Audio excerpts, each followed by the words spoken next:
Good evening. Welcome to Damage Does D&D, our persistent campaign, Helloran Rising. We are on episode 63. That's a lot of episodes. So, last we left off, well, let's hear from Celeste about last we left off, shall we? Take it away. Dearest Ella, we continue to scour the mountains in the hopes of finding some dwarven survivors of their war with the dragons. Gus, Trellador, and especially Yorick are despondent over the deaths of the camp of dwarves we stumbled upon previously. Trellador, of course, hides his grief in the only way he can, by denying its existence. He shrinks in height and gets hairier by the day. Reorx's influence, I assume. Everything around us is hushed and still. There are no signs of any wildlife at all, and the mountains continue to tower over us menacingly. As we progress further in the valley, the path before us gets narrower and more oppressive, and I can't help but shiver in the frigid mountain air. After taking a moment to try and comprehend what happened in this valley, I'm almost overwhelmed by the sense of a great sacrifice taking place here. I cannot clarify exactly if this sacrifice was made willingly, or if it was forced upon the victim, but something about this place just feels wrong. I attempted to assess the magic in the atmosphere more thoroughly, and it feels ancient. The magic is fading, but I still feel a whisper of necrotic and celestial power there. After Miette mentions that someone in her caravan was usually given the task of keeping everyone's spirits raised, the dwarves, and Trellador, begin singing what I assume to be dwarven drinking songs. At this point, I realise that Trellador is now the same stature as both Gus and Yorick. After some time, we eventually leave the foreboding valley and emerge into an open space high on the mountain with a view to the great forest. I'm not sure I can convey with words just how exquisite a scene laid out before me. A myriad of colours, homey and inviting. So close, yet so far away. The oppressive feeling has all but gone, and I spot signs of carts passing through, albeit months ago. As the sun's light still shines upon us, we continue to travel. Yet, scolds Florian for lighting a torch, which may as well be a beacon to all who endeavour to find us up here. Miette then stops walking, and after some time pulls the dreaded necklace from her backpack. Just seeing this pendant again fills me with dread, and I feel nauseated. She advises us that it is getting warmer, and we feel we must dispose of it as soon as possible, which requires Balo. As she communicates with Balo, we hear from her a tale of a god, perhaps even Remora herself, sacrificing themselves in the valley we traversed so two tieflings in love could be together, one of which was rumoured to be the Chaos Lord himself. I do not see him, and only glean Miette's side of their conversation. She then informs us that Balo is pleased with the gift, promising aid for the Tabaxis and advising us on where a camp of survivors are in hiding, and convinces Yorick to wait until morning, since the human members of the party cannot see in the darkness. The mischievous Tabaxi also convinces the Chaos Lord to bestow orange and black striped tails and whiskers upon the dwarves. This now includes Trellador, which I must admit amused me somewhat. We take some time to cast the protection runes around the camp. Now my mind is not so consumed by the threat of Lork. I notice that Melissa has been extremely reticent since Vale left us and go to comfort her. She blames herself, even though she has no part in Vale's actions. I advise her to choose her own path from now on. I take some food to Trellador and let him know I am available if he would like to talk. He seems angry and quite sombre. He reaches out to Reorx, frustrated that his choice over his physical form was taken from him by the god. Then he goes deeper into meditation, and I am unable to hear any more, but note that when the conversation between him and his god is over, he is no longer angry. Then, for the first time in his life, he sleeps. Thank you. And that's where we pick it up. In the middle of the night.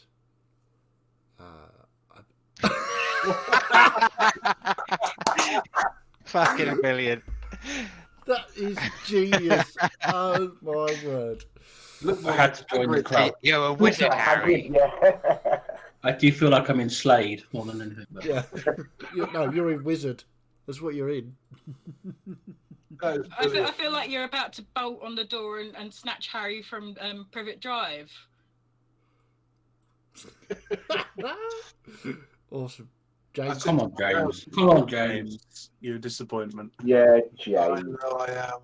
Where's your commitment? Yeah. Right. No wonder Bjork doesn't talk to you, Gus.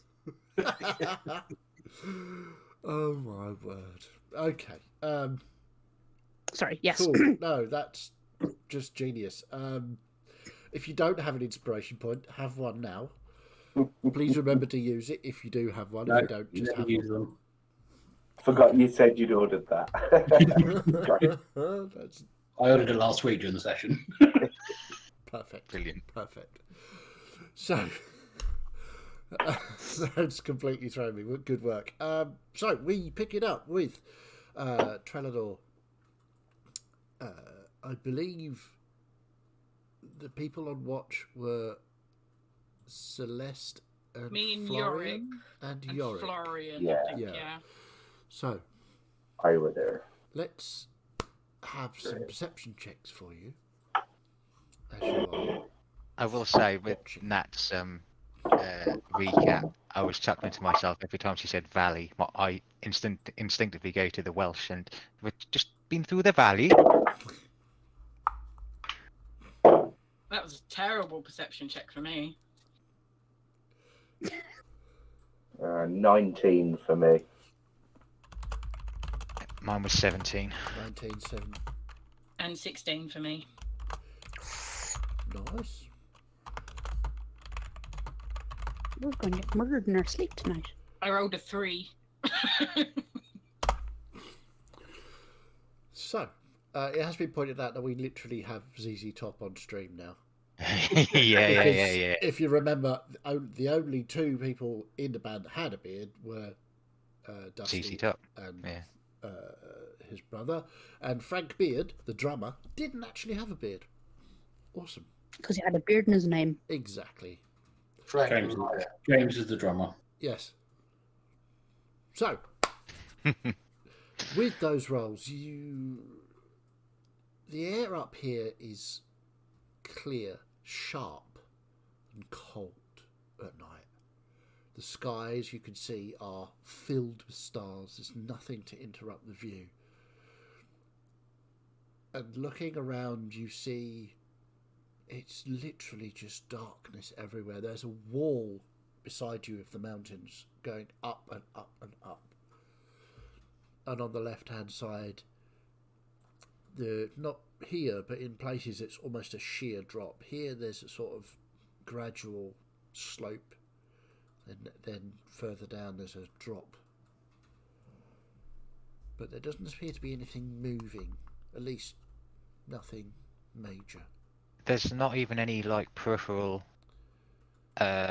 sparks of lightning, or not sparks of lightning, sparks of light or anything on the higher where the mountains are, where the dragons are fighting. There doesn't appear to be any, no. It appears very quiet. I mean, earlier on when you had seen dragons flying around. Yeah. They're not there now.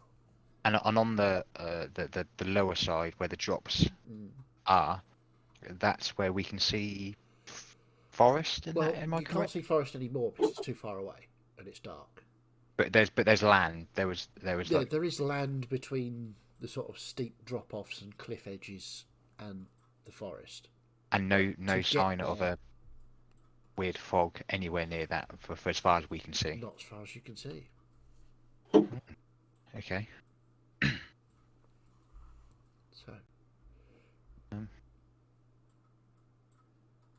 I'm just gonna take a wander over to Celeste. And mind if I just ask you something and tell you something, Celeste? By all means. I think Trelador is a little bit wary of you.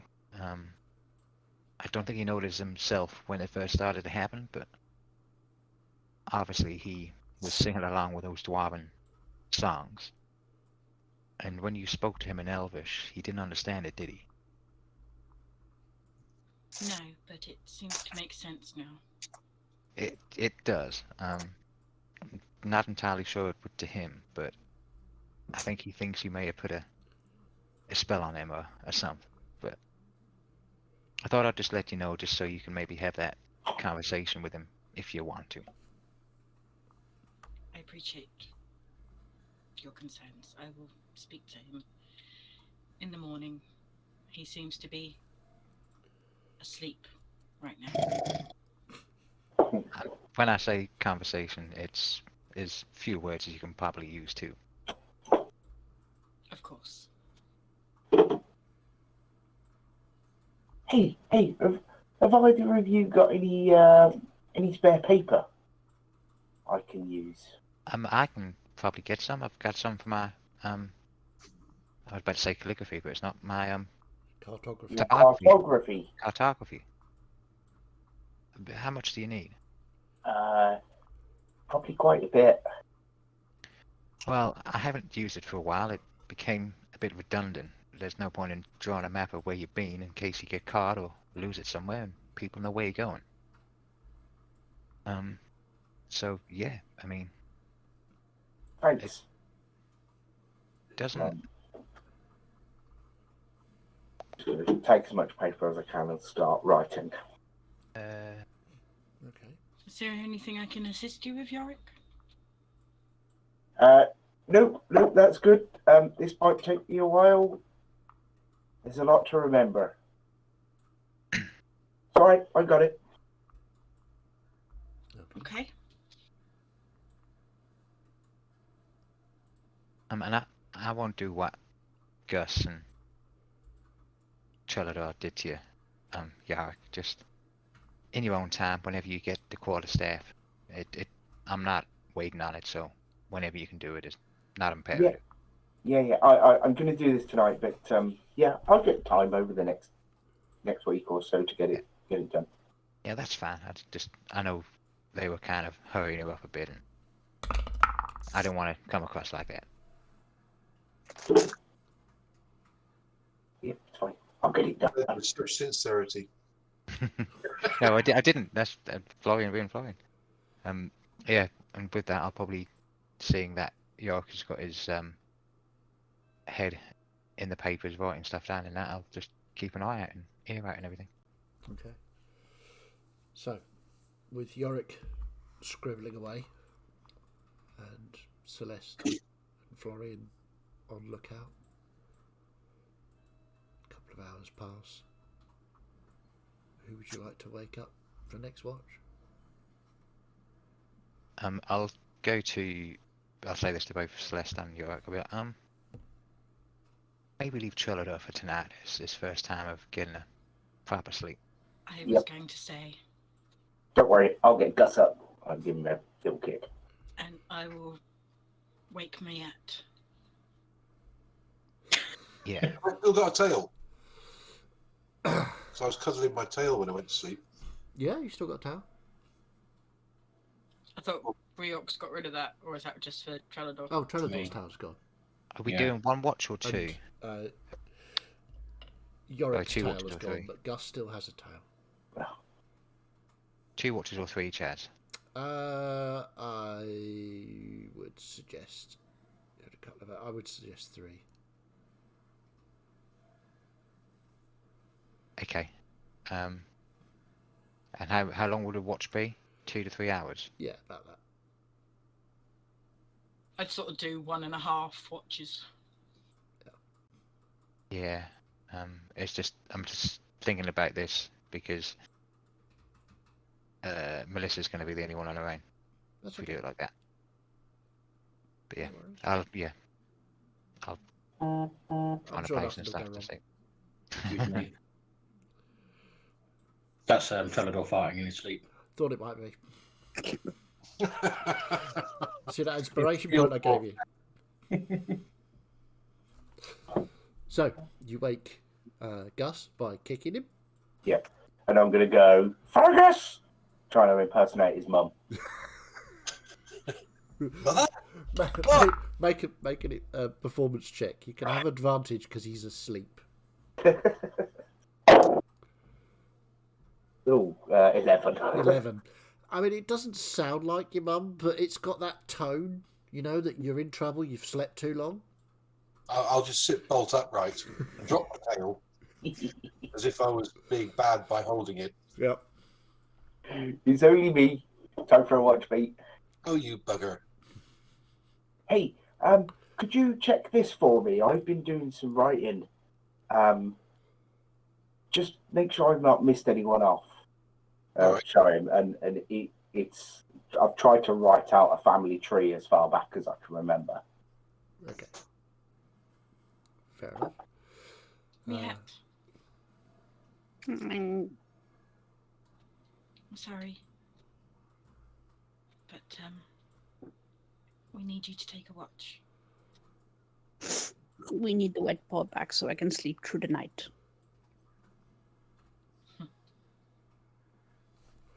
Okay. But fine, I'm up. Okay. So, perception checks for those that are watching. Perception, you say? No, the bearded gamer show has arrived again. 7. Ooh,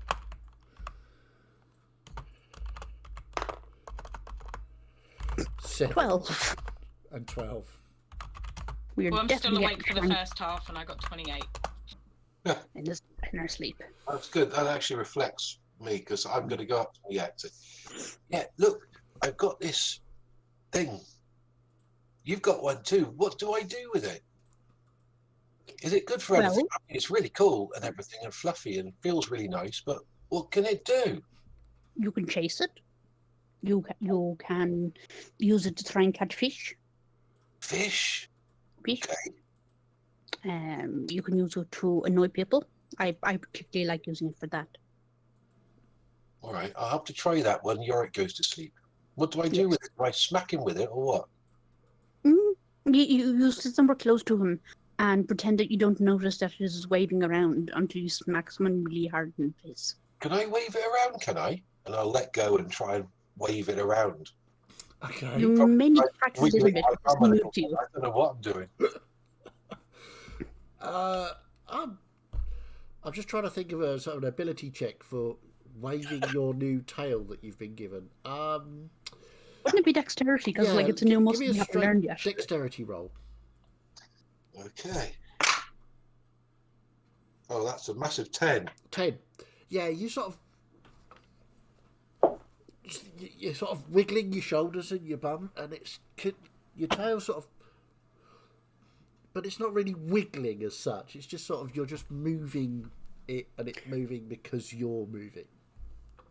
I think you're thinking about it too hard. It needs to be natural. It is just an extension of you.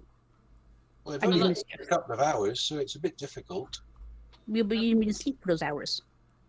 Yeah, that's right. That makes it even more difficult because I've never tried it before. I like the idea of Gus thinking too hard. Yeah, that's got to be a first. You've had moments. That's I true. have. Just That's true. try walking around with it and not thinking about it for a while. See how Right.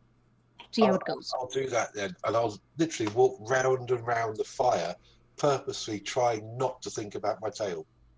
Okay. I'm failing miserably because as soon as you try not to think about something, that's all you can ever think about. Indeed. Okay, so Gus is sort of wandering around this sort of carefully banked fire that Miet made, and trying simultaneously to think about waggling his tail and not think about his tail. So it's quite a perplexing conundrum you have. So Hence the perception roll. yes, so Miet and Gus. It's dark. Stars are very pretty. It's cold. There's new tales to investigate. Yes, indeed. There's tales to think about or not think about. Sometimes think about. It's very confusing and upsetting. So, Celeste, you rolled a 28, right? Okay. So after sort of sort of almost blocking that conversation out that they've just had. You're sort of sitting there looking over the edge. And in the far distance, to the sort of northwest, well, it's actually more north in a moment, you can see tiny pinpricks of flashes of red light. Just tiny, tiny pinpricks, seemingly random, far in the distance. Are they in the forest or are they? No, they're to the north, so they're to the open ground that you saw in the daytime.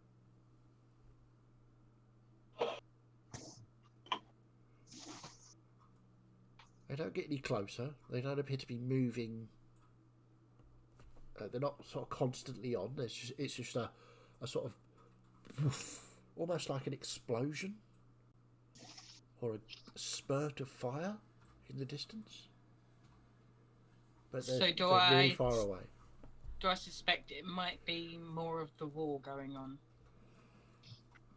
I mean, it's not in the mountains itself.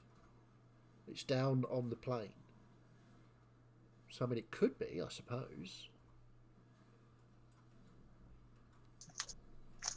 I'll sort of make a mental note of it. Okay. But apart from that, the next few hours go by fairly innocuously. Gus, Yeah. you finally get to a state where, by looking directly into the fire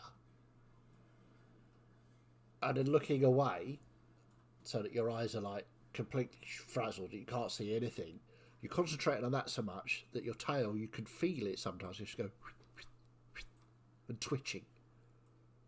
She's like, oh, and then as you sort of get that feeling and think about it and look at it, it stops. Okay. So you've almost got there. You're almost there.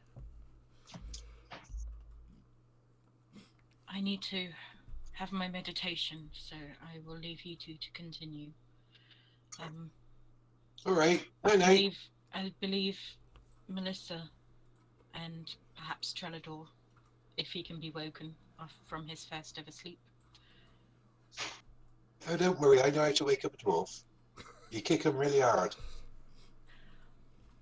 Just be warned that he might come at you with his axe if you do that. Oh, he won't. He's a dwarf now. He's all right. On your head or lack of be it. That's all right. We dwarves have a special temperament, you see. It's not like those hot-headed... Oh, sorry. But you know what I mean. He was very angry when he was an elf. He's not so angry anymore. He's a dwarf. He's a lot more levelled and grounded. It's because we're lower to the ground, you see. We don't Of get course. altitude sickness so much. Time will certainly tell. All that thin air up there makes you go all funny in the head. Absolutely. Indeed. But enjoy your sleep. I- Not sleep, whatever it is. Yes, thank you. You do or don't do. I'm not questioning. No And you'll see the judgment from tail Gus. click a little bit behind his head. Yep. Oh. Okay, so as Celeste descends into her meditation or meditative state as she takes her rest. Oh. Yeah. Miette. Sorry, before I go. Okay. Miette. I noticed some faint flashing lights in the distance off into the plains. I suspect it might be more of the carnage between the dwarves and the dragons, but I can't be certain because it's quite far away. But just keep an eye and an ear out in that direction. I shall. Good watching. And then I'll go. So, as Celeste descends into her meditative, no, her trance. We'll go with trance. It's easier for me to say today. Gus, Miette, you are left with the watch. Miette, make a quick perception check. You can too, Gus, if you want.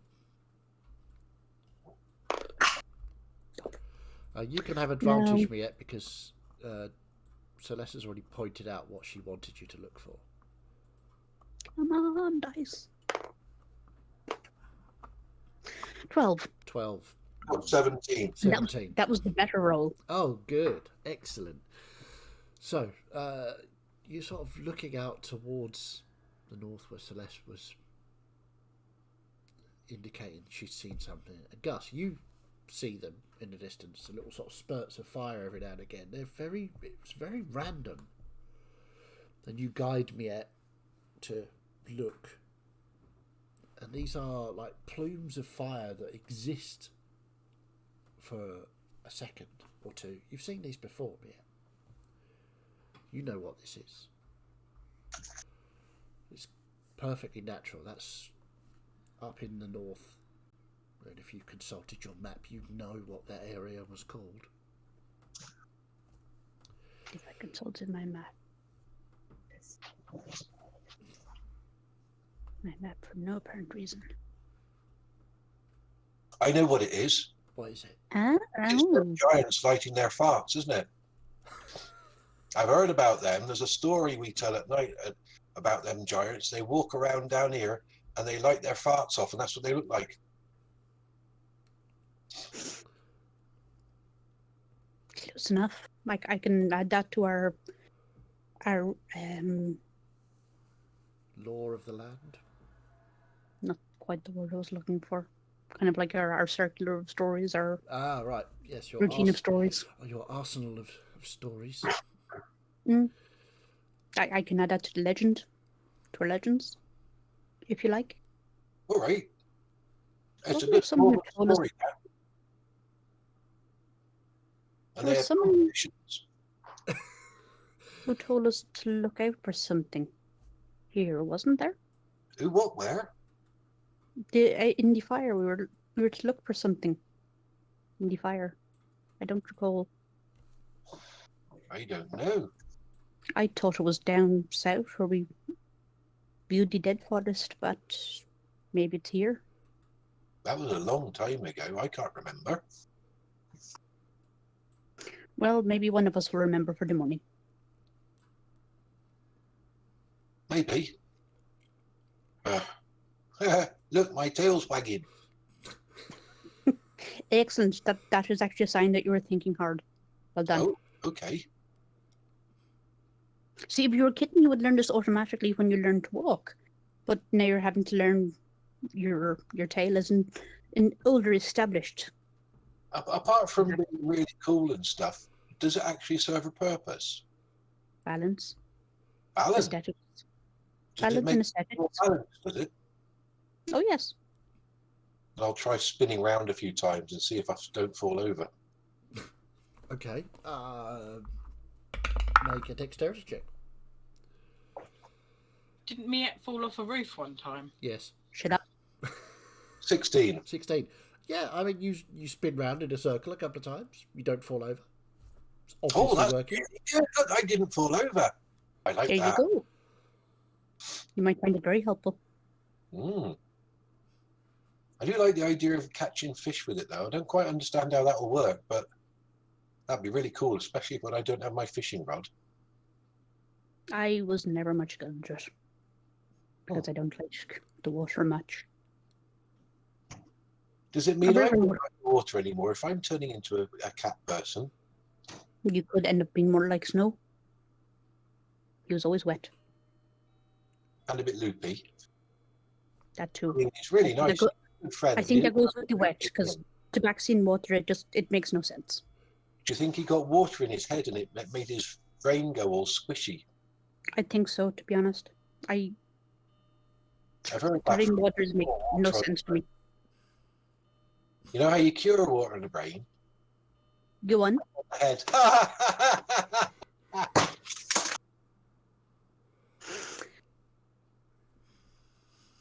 Yes. Who's more impressed with that, James or Gus? Yes. Yes is the answer to that.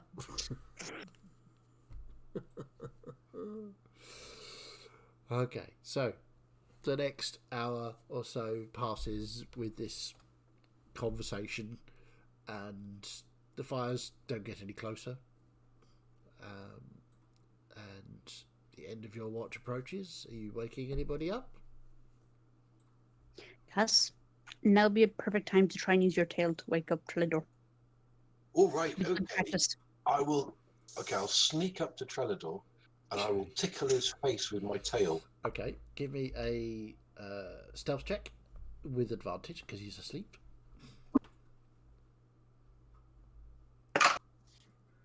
Natural 20 for 32. 32. Yeah, you are absolutely silent as you approach Trellador. But if the tickling gently with the tail doesn't work, because I'll be facing backwards towards him, I'll fart in his face. Probably go. Yeah, it's not waking him up. It is tickling his face, but it's not waking him up. All right, I'll kick his foot then. Yeah, so you turn around and give his foot a good hefty kick. Trellador, it's your turn to take watch. Is it normal to feel this groggy? Most of the time. Yeah, it is sometimes, yeah. It's weird. I've got a lot to learn from Gus, isn't it? Yes, from you and from your. Yeah, well, don't worry, we'll help you. Yeah, We'll you need teach you the ways of the dwarves. you have to teach me to speak like you. You have this very common way of speaking. Well, it's not common, it's dwarvish. Well, no, I mean, like, take this the right way, but, like, you sound a little bit stupid. Well, you see, that goes both ways, because, like, we speak dwarvish with a dwarvish accent, and those who don't speak with a dwarvish accent just sound strange to us. So it's like 6 of one and 7 of the other. That's not how counting works, Gus. Well, 7 comes after 6, so it's got to be right. You have this uncanny ability to make sense when you don't feel like you're going to make sense. That's called being a dwarf. You'll get used to it. Right, night. I'll just go straight to sleep. Yeah. Presuming that conversation happened in Dwarvish, I was going over to wake up Melissa. Yeah. Melissa. Your turn on watch. All right. Celeste noticed some lights to the north. It is nothing to worry about. I would explain in the morning. Is that something you can't explain right now? It's. I just like having to explain myself once, and then everyone in the party knows. But it is peculiar to the area. The flashes happen all of the time. It's where the land cracks and fire comes up between the land in flashes. It's sometimes it is easier to pass at night because it's easier to see. We refer to the area as the fire wastes. I see.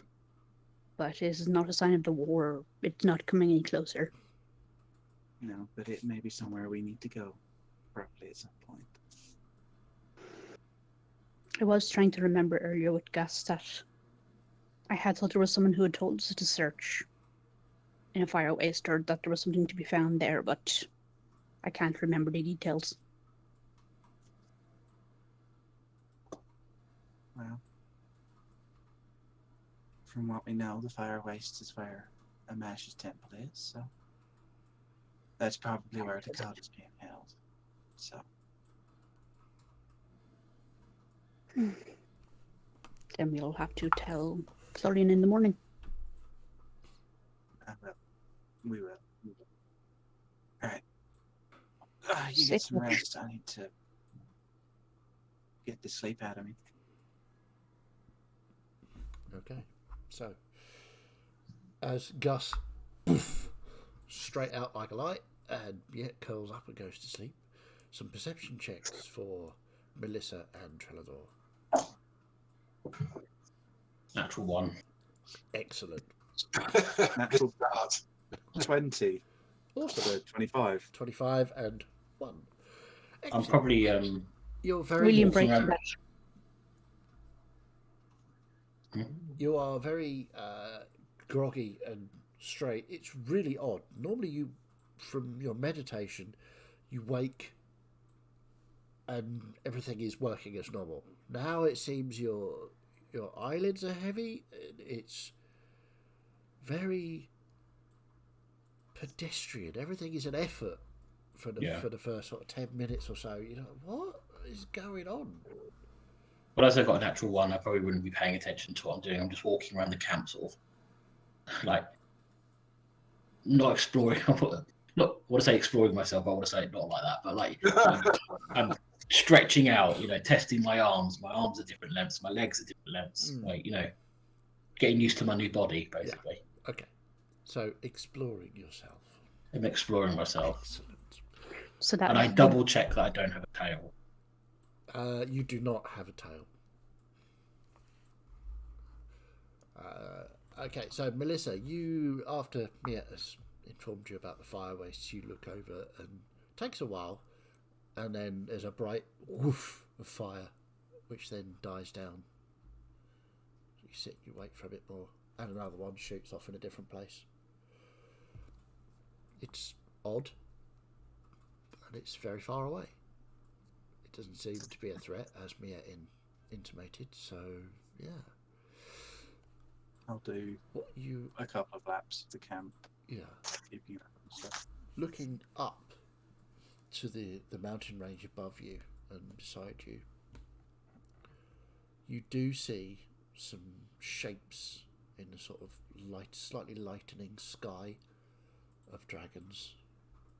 3, 4 seem to be doing a patrol round the edge of the mountains. So they're heading north from you at the moment, and then they look, as you watch, they curve round and start to head east again. But they don't seem to be stopping to look at you or have even noticed you. Once I'm certain that we're safe, set down, tidying myself up a bit, as I said I was going to do last week. Okay. So, a couple of hours pass. The sunshine starts to... well, it takes a while to get over the mountains. You can see that it's daylight, but you're still in shade where you are because of the height of the mountains. Would I be able to see Drummond? You can certainly see the forest. Okay. So as the sun comes up, you'll probably just see me sitting on the ground, just looking in the direction of Drummond.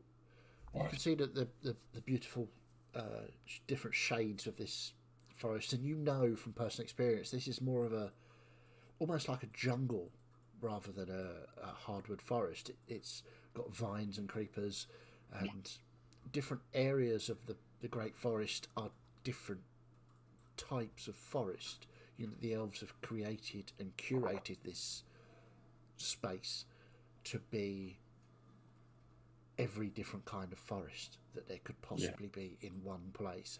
And it shouldn't work, but the elven magic keeps it working, and the transitions between the different types of forest are strange, but they do flow fairly naturally, and you can see it in the patterns of the colours of the trees and the canopy, and it is incredibly beautiful, especially to you.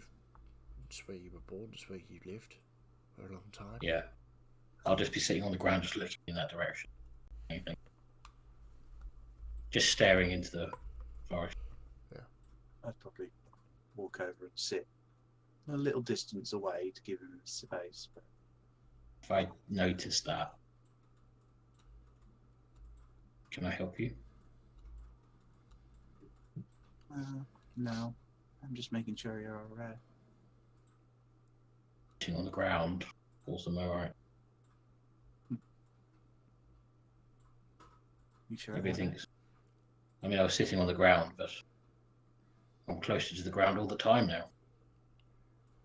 I did notice. Yeah. Kind of hard to miss. Coming of you. It's kind of hard to miss my transformation. No. I'd say that if it was one you chose and one you're happy with, then it suits you. I will deal with it.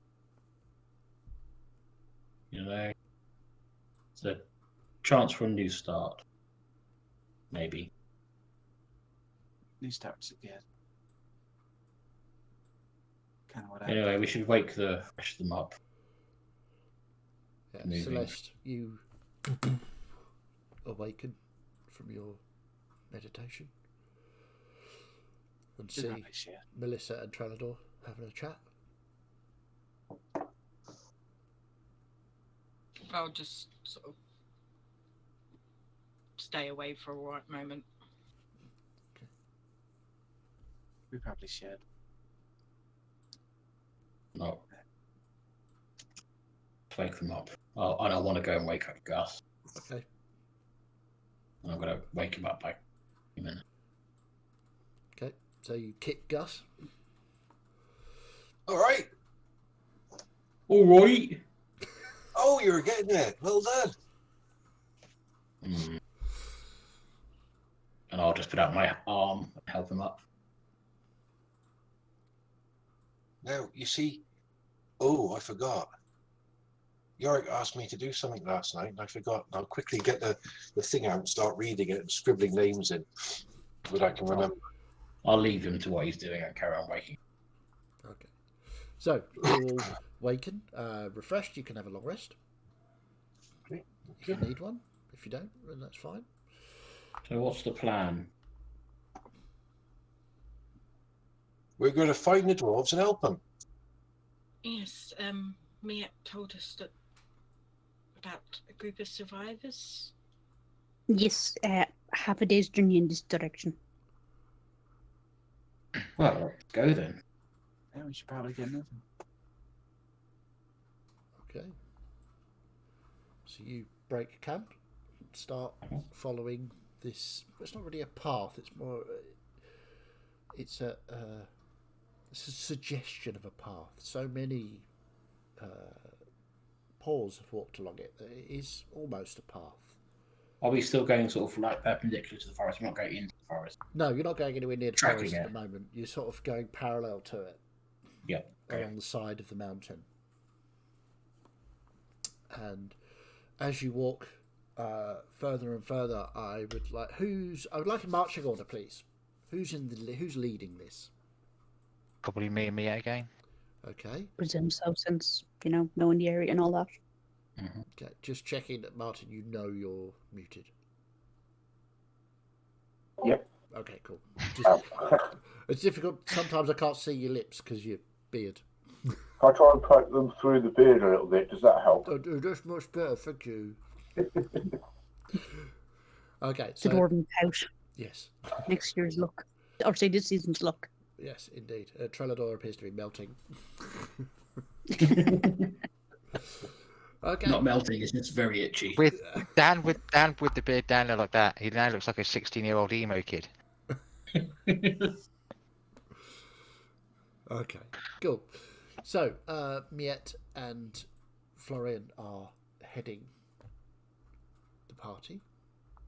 I would like a nature check or survival check or history check in the case of Miette. Miette can do a history check. The other ones, Florian, you need to do a nature or survival. All of those things I am so good at. Ah, well. You So get good. advantage because you've been here before. I would also like the dwarves to do a perception check, please. And that I includes just look like an old lady now with. includes you, Trellador. 9. 9, 14. 14. Put your great big bushy beard back on, Dan. Yeah, I 18. got 19 for survival. Nice. So, as you're walking along down this track,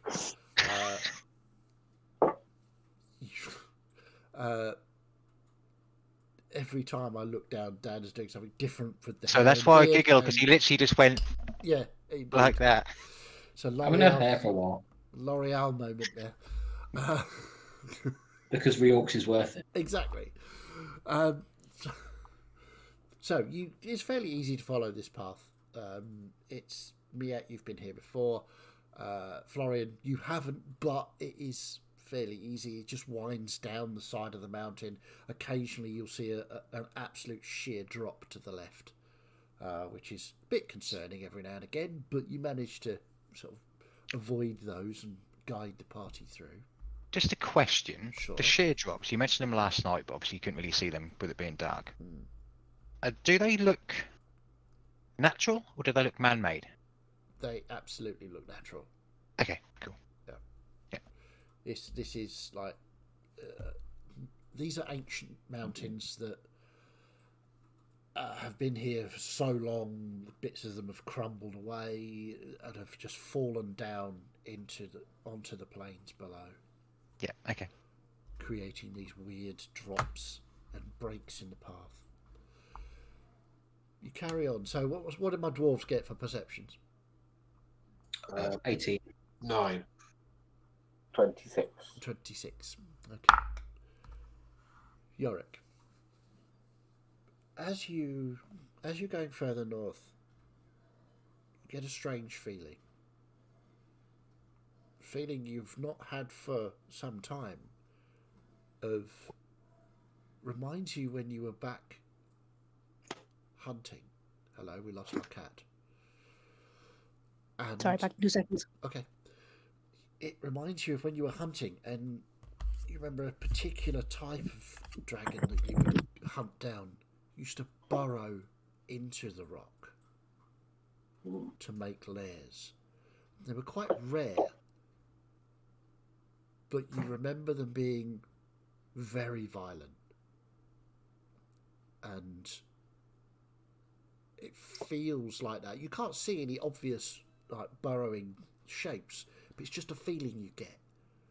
The way that the rock has crumbled in places, and the way that there's something indefinable that you just know that behind this wall of mountain here there is a sapphire hanging around here somewhere. Trelador, Yorick is being very odd. Gus has a tail. Weird. Hey, everyone, stop. What's wrong? Gus, What? do you remember the burrowers? Yeah. Not the tiny people, but the...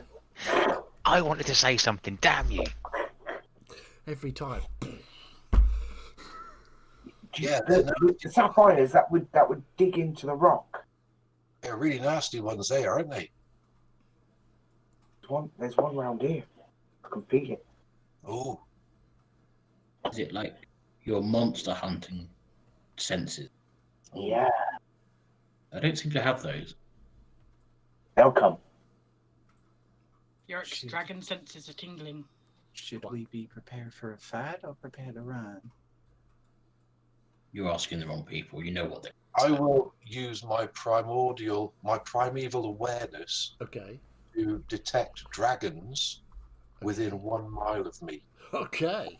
6 miles if you're in your favoured terrain, which I suppose we are. 'cause it's You are mountains. indeed. You're in the mountains. So, you get instantly bombarded. You're almost forced to your knees as you send this sense out to find dragons. There are so many dragons. There are, within the 6 miles, there must be 60, 70, 80. No, it keeps going up. They keep popping. They're all in the east to where you are, in the mountains themselves. You've never felt that many dragons at one time, and it takes you a minute to just sort of narrow it down to close proximity. And there is one ahead. It's not moving. You suspect it's probably sleeping currently.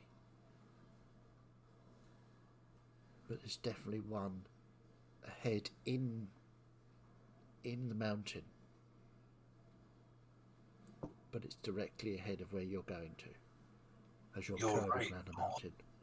Oh, that hurt. There's so many dragons about. There's Really? hundreds of them, all up in the mountains. I've never felt so many. It nearly broke my brain.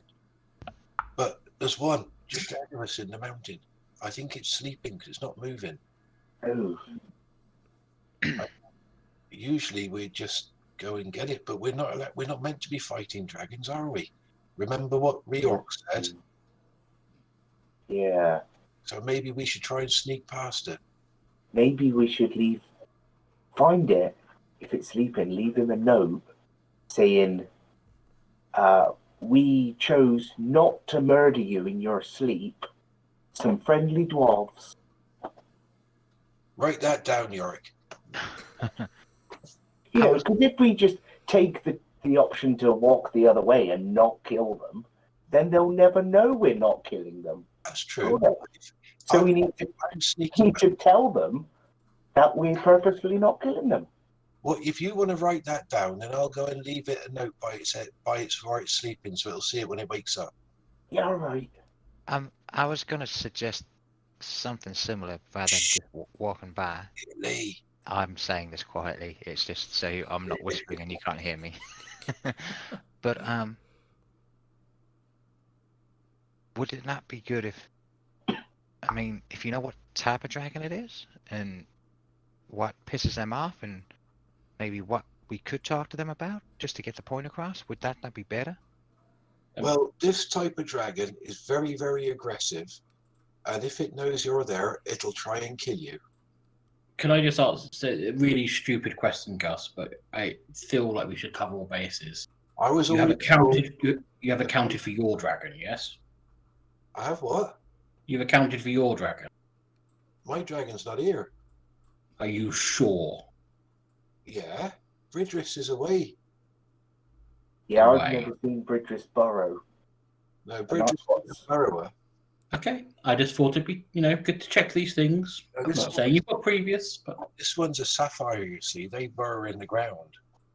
How Does it, close? It's just up there ahead of us. does it tell you how old it is and No, anything? I don't usually have conversations with them. Well, maybe this is our Just when's chance. its birthday? Maybe we can leave it a nice present. Well, what if you get Bridges back? This could be the chance to talk dragon to dragon and dwarves. This could be a breaking point for what Reox wants you to do to end the war. I'm not sure if a sapphire is the way to go with that. No, I think we need to find someone with a few more brains and a few less bitey-bities. I was going to say, have you trained Bridris in the art of diplomacy yet? Certainly not. Bridris's diplomacy is bite first, ask questions second. Exactly. Actually, it's more like bite first, bite a bit more second, then ask some Right, questions. yeah, fair enough. If you're going to leave a note, though, maybe at least leave your name so they know who's left it. Then word can spread, so if we meet any others, they may have heard it and may be a little less futile to kill us. I know I'm new to this dwarf thing, but we're leaving a note for a dragon to say, congratulations, we didn't kill you. Apparently so. We might Fine. want to phrase it a little bit different than that. Well, Perhaps something along the lines of you yourselves being dwarves know that there is a war going on between yourselves and the dragons, but you want peace rather than we didn't murder you, congratulations to us. I think it's important if you do that to put that Reox wants it as well, so your god and the god of the mountains and where the dragons are. I think it's very important that is in that note. You're right on that. Yeah. And I don't know how the dragons feel about Reox. Actually, would we know the dragon's feelings towards him? Yeah, it's always been a... Reorc's telling you to try and make peace with the dragons is new. This has never happened before. It's always been dwarves versus dragons, Reorcs versus dragons. Dragons are on the side of the bad people. Yeah, it's Just- traditional enemy. This is Yeah. absolutely absolutely new to you. Okay. Yeah. I was just going to ask, obviously not from my point of view, but from the dwarves' point of view. The orcs has never told them to kill dragons. It's always just been the I mean, if a dwarf asked me Against the that dragons. question, we could probably answer it. I would assume that Riox would have been openly telling us to do it. Absolutely. Yeah. Well, it came from the priests, certainly. Ah, Doesn't mean it came from Reorg because those priests are bastards. No. Well, some of them. No certainly. offense, Yorick, you're a nice one. I've been out and seen the world. They're just all sheltered. Yeah. But I wouldn't leave your family name, just your name, so they can. It's the family name. If they meet any more Scalebanes up there, the Scalebanes Oh. tell them to piss off. I Yeah, also well, feel like that last name might cause some. you're picking up on that, Melissa. That name would cause a bit of bother. Whatever we're going to do, just do it and do it quick. We're not called Scalebanes because we're good smiths, let's say. I'm not called anything. Well, look, we'll get to that. I'll show you later. So, Okay. let's go sneaky. I'll write a little note and I'll do something diplomatic. Actually, does anyone else want to write it? I do lots of writing, but I can write it for you if you want. I'm Yeah. quite good with a pen. make sure you don't.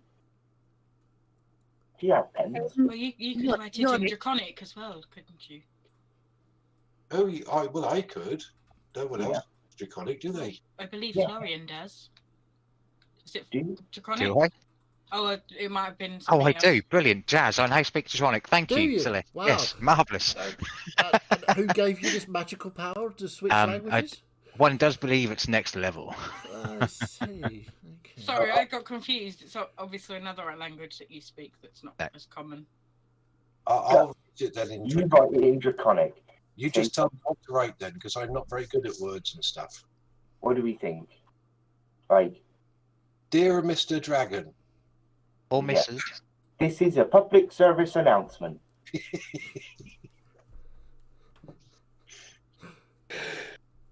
Perhaps we are the peacemakers. We Yep. don't want to fight. Celeste, what was it you said? You did good words. I merely suggested something along the lines of we are hoping to bring peace between the dwarves and the dragons, and we leave this as a gesture of our goodwill, and we hope that you can spread the word that there are dwarves out there who do not want to take part in this war anymore, and we And want to end the real. suffering of everybody. That was weird to say. And Riox as well. Yeah, mention Riox. So Riox has told his most favourable of priests that he wants the war to end. Not just priest, and his champion. And his champion. And the other one. And The other one. So Have a I'll name. try and write all that in Draconic, Okay. All right. having never written anything in Draconic before in my life. Okay. Give me. Let's see. What could we do? I kind of wanted a performance check or an intelligence check, but I'm not sure which at the moment. Give me a performance check then. Go on. I will cast guidance. So you get a D4 to it as well. And I'll say you This can is- have advantage as Celeste is helping you. Okay. Of all the games and all the campaigns, I never thought would ever write a fucking note to a dragon. 20. So how many? 20. 20. Okay. So you get the essences of those ideas in Draconic. It is a bit tricky arranging. You're not quite used to the way that Draconic fits together as opposed to Dwarven or Common. So you're like, okay, fair enough. And you've got a letter. Nobody else but you can read it. So let's hope you did it good. Yeah, that's hope. Okay. I will take out the sapphire ring that I got from Lork and wind the parchment up into like a scroll and slide the ring on it as like a little Okay. token. Cool. Yeah.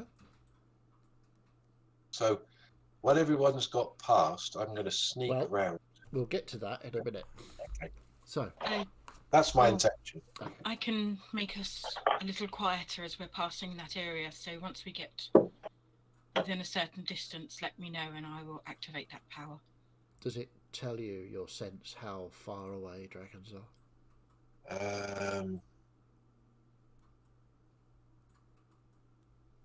does it? No, it doesn't. It doesn't. Okay. So you're going to have to rely on your skills as Yeah. dragon hunters. Okay. Yeah. So. Yeah. Very much keeping an eye out for. Okay. Well, Sorrow. let's do what we got here. Give me a perception check, Yorick, and I want from Gus either survival or what else we got? Survival or investigation. I'll go for survival. No, investigation. I'll go for investigation. Okay. 12. 12.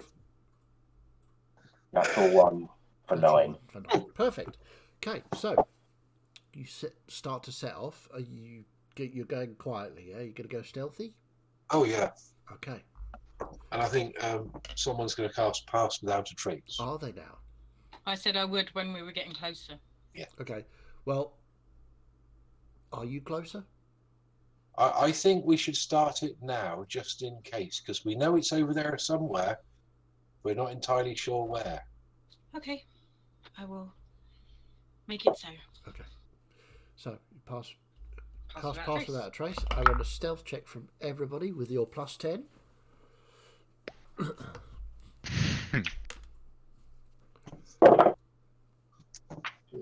Oh, that's a shame. Stealth is an important part of it. You're online.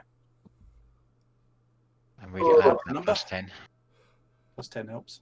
Okay, so Celeste, 21. 21. Florian, 18. 18. Gus, 34. 34. Melissa, 22. 22. Miet, who's muted currently, 34. 34. Trelador, Satale. 23. 23. And Yorick, At 15. 15. Ooh, ouch.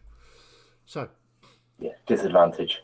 yeah, of course, because of plate, etc., or chainmail or whatever. So, you start to sneak along this path as it winds round and down this particular stretch of mountain pass. Gus, you notice little telltale signs of fresh rockfall. When you're looking up, you can see sort of evidence of claw marks. Yorick, no dragons here. It's all fine. It's absolutely fine. You're doing stealth. It's great. You've got a ways to go before you get to the dragon yet. So, you continue on, going stealthily. How long does Pass Without a Trace last? An hour. An hour, that's cool. So you stealth for about 20 minutes, 30 minutes. Still no sign of a dragon. But what you do see, especially you, Celeste, a little bit further down the hill, actually you don't see it, you hear them. There are voices. I can hear voices. What kind of voices? I'm not sure. Are you going insane? No, from further down the mountain. Oh. I am quite perceptive. But we haven't noticed. With that being said, can we We're not. have a listen out to see if we can hear him? Sure, make a perception check. Anybody that wants to. Yeah. Come on now. Can I make one to see if I can hear it Sure. clearer? Yeah. I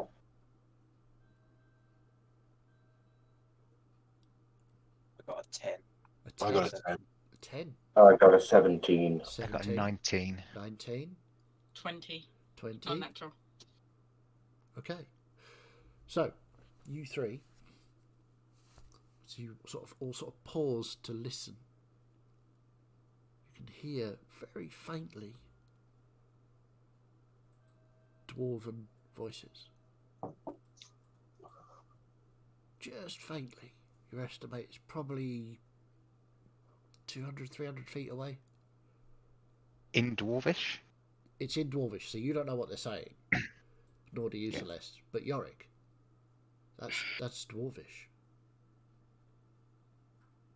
It's too far away to hear any specific words, but you can tell by the intonation and the flow of the language. Celeste, you're right. It's dwarves. There's dwarves. We need to get move on. So you're continuing to stealth down towards I'm still the sound of the where voice. this dragon is. Okay. So I've got a note to deliver. Indeed. So, do you want to make another quick investigation or perception check to see if you can find out where this dragon is? May I Well, also that's have a better. look? I know I'm not. Natural 20. Oh, no, okay, never mind. Okay, 25. Okay, so you concentrate really hard and looking at your surroundings and where the stonefall is, you suspect that the dragon is actually still in the mountain. It hasn't burrowed out this side yet, but it's in its lair. And you suspect the entrance to its lair is somewhere else. It's not on this side of the mountain, but you can feel with your dragon sense from earlier, it was here. Right. You suspect it's the other side of the rock. It's going to be very difficult to walk through the rock. I mean, you could try digging through if you want to, and excavate a tunnel. I think it's too much noise. But it's without doing that, you're not going to get it. Right. Well, I think the dragon's in there, but the entrance isn't this side; it's the other side. Ooh. Mm. That does mean he can probably burrow out at any point, so we still need to not be too loud. Yeah, let's keep going. And if I find a suitable place to leave the message, I'll do that then. Okay. Keep it with you. So Let's go see the dwarves.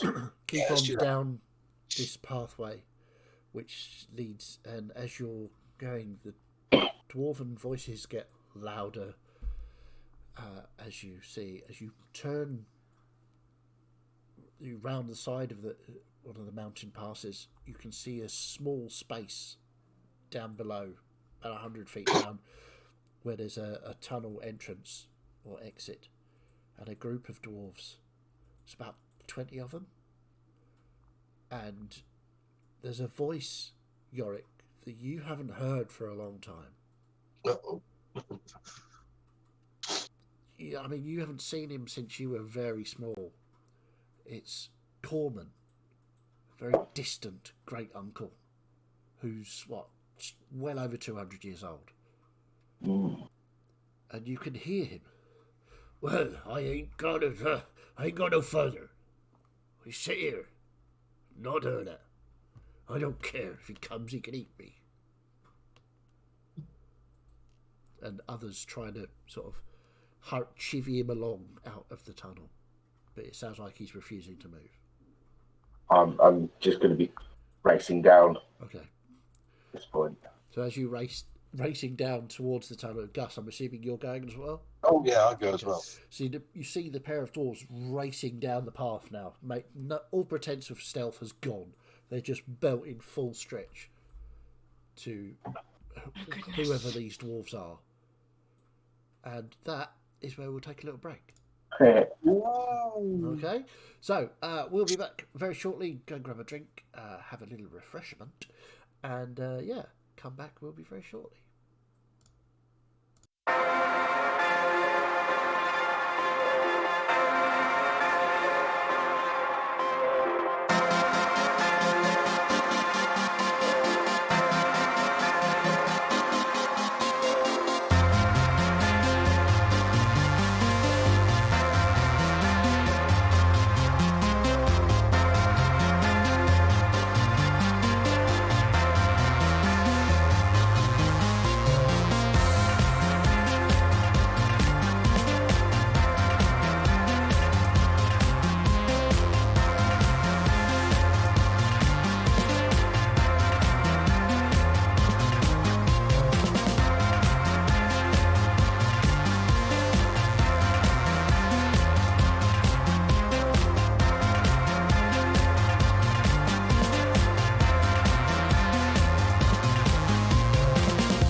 welcome back.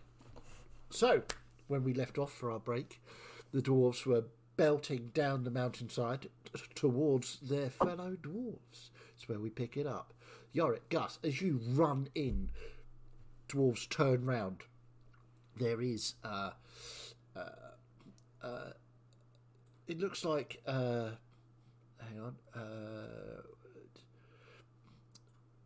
a female dwarf, which Yorick, you'll recognise as Tharohilda, of your cousins, swings round with the crossbow, pointing directly at you. Oh, sees you, drops the crossbow, comes in for a big hug, just leaps upon you. Oh, Yorick! Oh, it's been really bad. There's like so many dragons. They're all up in the mountains and they just won't stop. And they're trying to eat people. We had to leave we came down, right? And then there was a secret tunnel that Thumma knew about. Thumma's over there, look. She knew about it from like ages ago. You look over and you see another, your grandma, long retired scout, who's just sort of sitting on a rock. Just every time Corman opens his mouth, she's like.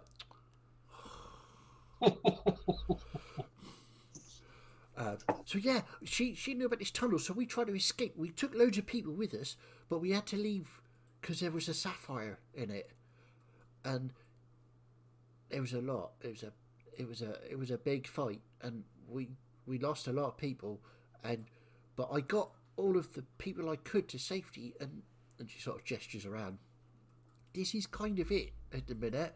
I don't know if anybody else is, because some hunters stayed up, and they told me to get the rest of them out, and they were gonna sort of like do a holding thing on the, you know when you pen it down back in its lair, and they were doing that, right? And then they told us to run, so I got this lot organised, which, as you can imagine, is not easy. No. And she looks over at Thumma and Corman. So anyway, right, I got them down here, but Corman won't go any further, and we gotta go. It's like, it's not that far away. Don't worry. I'll put my hands on her shoulders. You've done brilliantly. Well done. You've got people out.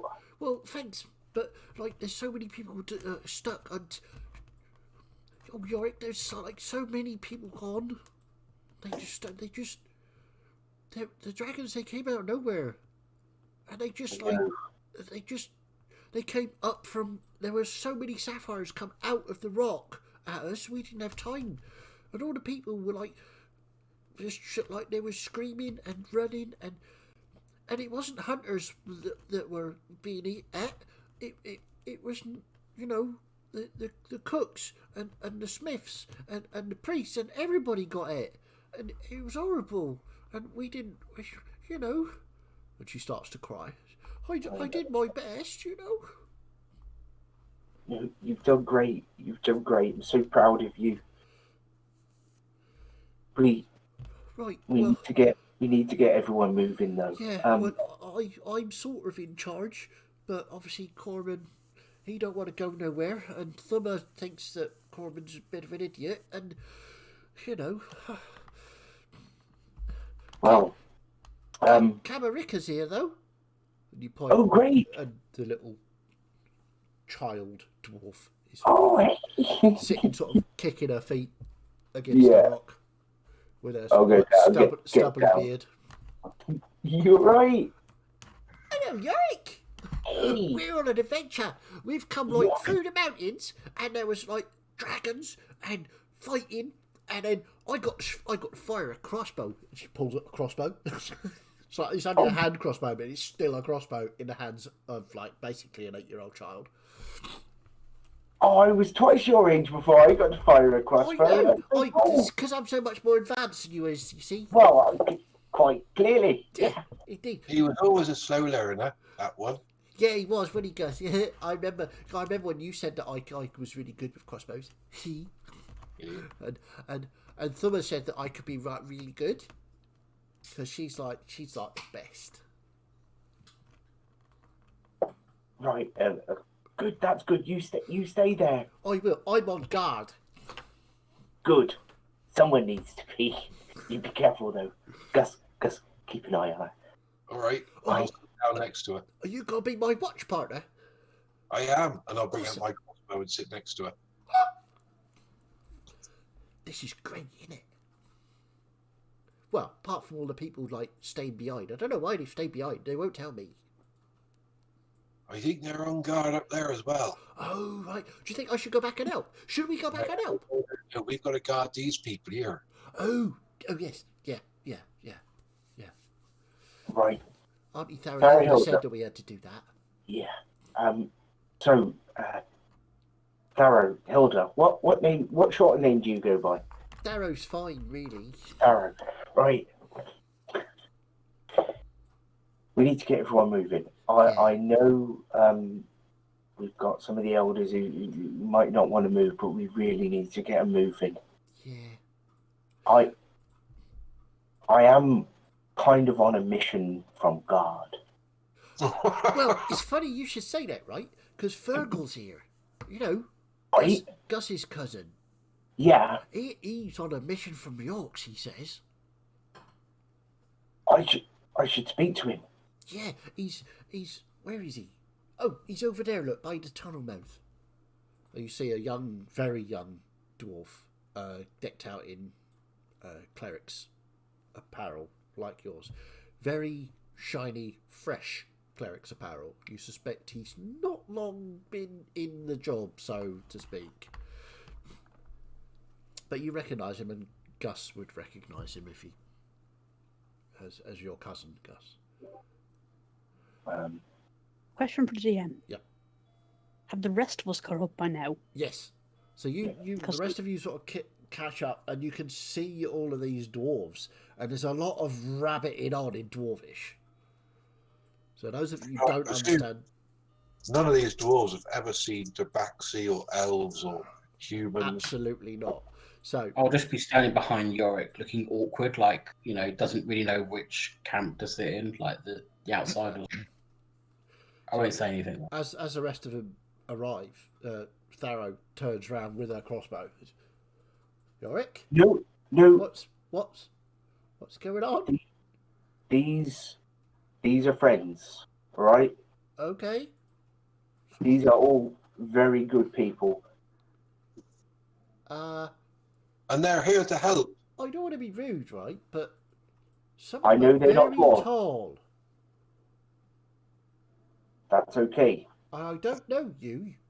And she points at Trelador. I don't know your face. This is quite a new face. Eh? Chalador, don't be weird. We What's he picked talking him up about? along the way. He's a kind of stray.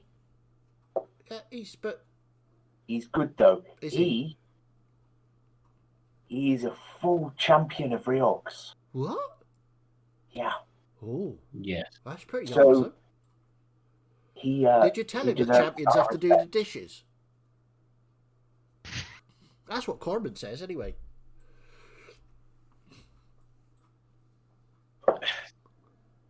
I just put We your need to- leg. Look, you should have seen his face when I told him he had to do the dishes. Oh dear. Yorick. I'll just look exasperated at Yorick. Sorry, mate. Don't worry. It's dwarvish, isn't it? You'll get used to it. He's not used to being around other dwarves, apart from not? Gus and I. No. Oh, has it just been you and Gus and him? Yeah. Well, and the rest, all of them, my friends. Oh, right, yeah. Hello, I'm Darren. You lot, introduce yourself. This is Darren Hilda, my This cousin. will take way too long. There's so many of you. We need to get out of here, then do introductions. Just tell them your name. Well, what's your name then? I just look at Yorick. Well, don't worry about that. Celeste, introduce yourself. I'm Celeste. It's a pleasure. Hello, I'm Darrow. Hi, Tharo. I'm Florian. Nice to meet you. Florian. That's a pretty name. It's like a flower, isn't it? Florian's a human. Is it what now? Human. Who knew they existed? I don't know. I don't always quite understand that. I can see that, like, Celeste is a tall human. I don't know. I'm just making it up now. She's an elf. An elf. Oh, I read about them once. Heard about elves, yeah. Yeah, lives in the trees, didn't they? Yeah. You're a bit far away from the trees, dear, aren't you? You'll be all right, though. Yeah. You stick with me. We'll go find some trees for you. Is this happening in Appreciate the common or gesture. Dwarf or just talking in Dwarvish? I'll just whisper into Yorik's ear. I like your family. She has switched to common so that all of you can understand. It's a bit stilted, but it does work. So we've got elf and a human and a Gus, obviously, because Gus, and is there another elf? Another human. Melissa. Hello, Melissa. You're very pretty for a taller one, aren't you? Bit Thank you very much. could do with a bit more beard, though. And It's okay. I have enough beard for her. And this one's all weird. I know you're tabaxi, aren't you? But you've I got difference. Why is your markings are all different? You are different. We are the better tabaxi. And a Oh. wink. Oh right, I'm gonna like you. Sorry, what was your name, dear? Miet. Miet. Oh, that kind of suits you, really, doesn't it? I like that. It kind of goes with your whole look. I like your hat. Thank you. You can call me Trelador for the moment. Trelador for the moment. So long name, but I like it. And of course, I'll just shake my head and just stare at them. okay. So, I was telling you about Fergal, because he got like a vision, or he says so anyway. You'd have to talk to him, I think. Okay. I'll go talk to him. Okay. I'll I'll She's sort of- go with Yorick. Virgo? Hi, Virgo. Yorick. Hi. How you doing? Like, I knew you'd be here. We all. Did you? He said to me, go down the mountain, but don't go too far, 'cause I'm sending Yorick to you. Yeah. And somebody called a new dwarf. There's a new dwarf. Would that be you? Are you the new dwarf? Says you're I a am the new- champion. I am a champion. I am also a new dwarf. Right. So Yes. I did wonder what he was talking about. It was very weird. Because he didn't explain. We didn't really have time. Complicated. It's a weird situation. Oh right. Okay. How far away are these three, and are they speaking Dwarvish or Common? Fergal is speaking Dwarvish. Okay, cool. So, I'm so glad you managed to get here. Yeah. Right. I've been talking to Riox for like months. He's been telling me to come here and try and help people. Yeah, he said that Yorick would come and you would know where to go, and Yep. all I was to do was to make sure as many people as possible got through this tunnel. And he said You've that the hunters that stayed would be protecting the exit. And I think they did all right. I don't know. I can't talk to him anymore. I tried to message him, but I'm not getting any replies. And my healing, I've used all my healing spells, and I haven't got any more today. And I'll have to have a rest. And I can't have a rest because we got to go. We've got to go. We do have to move, but Virgo, you've done brilliantly. Well done. Oh, thank you, Yorick. He's very, very, very tricky. You look, and he's very young.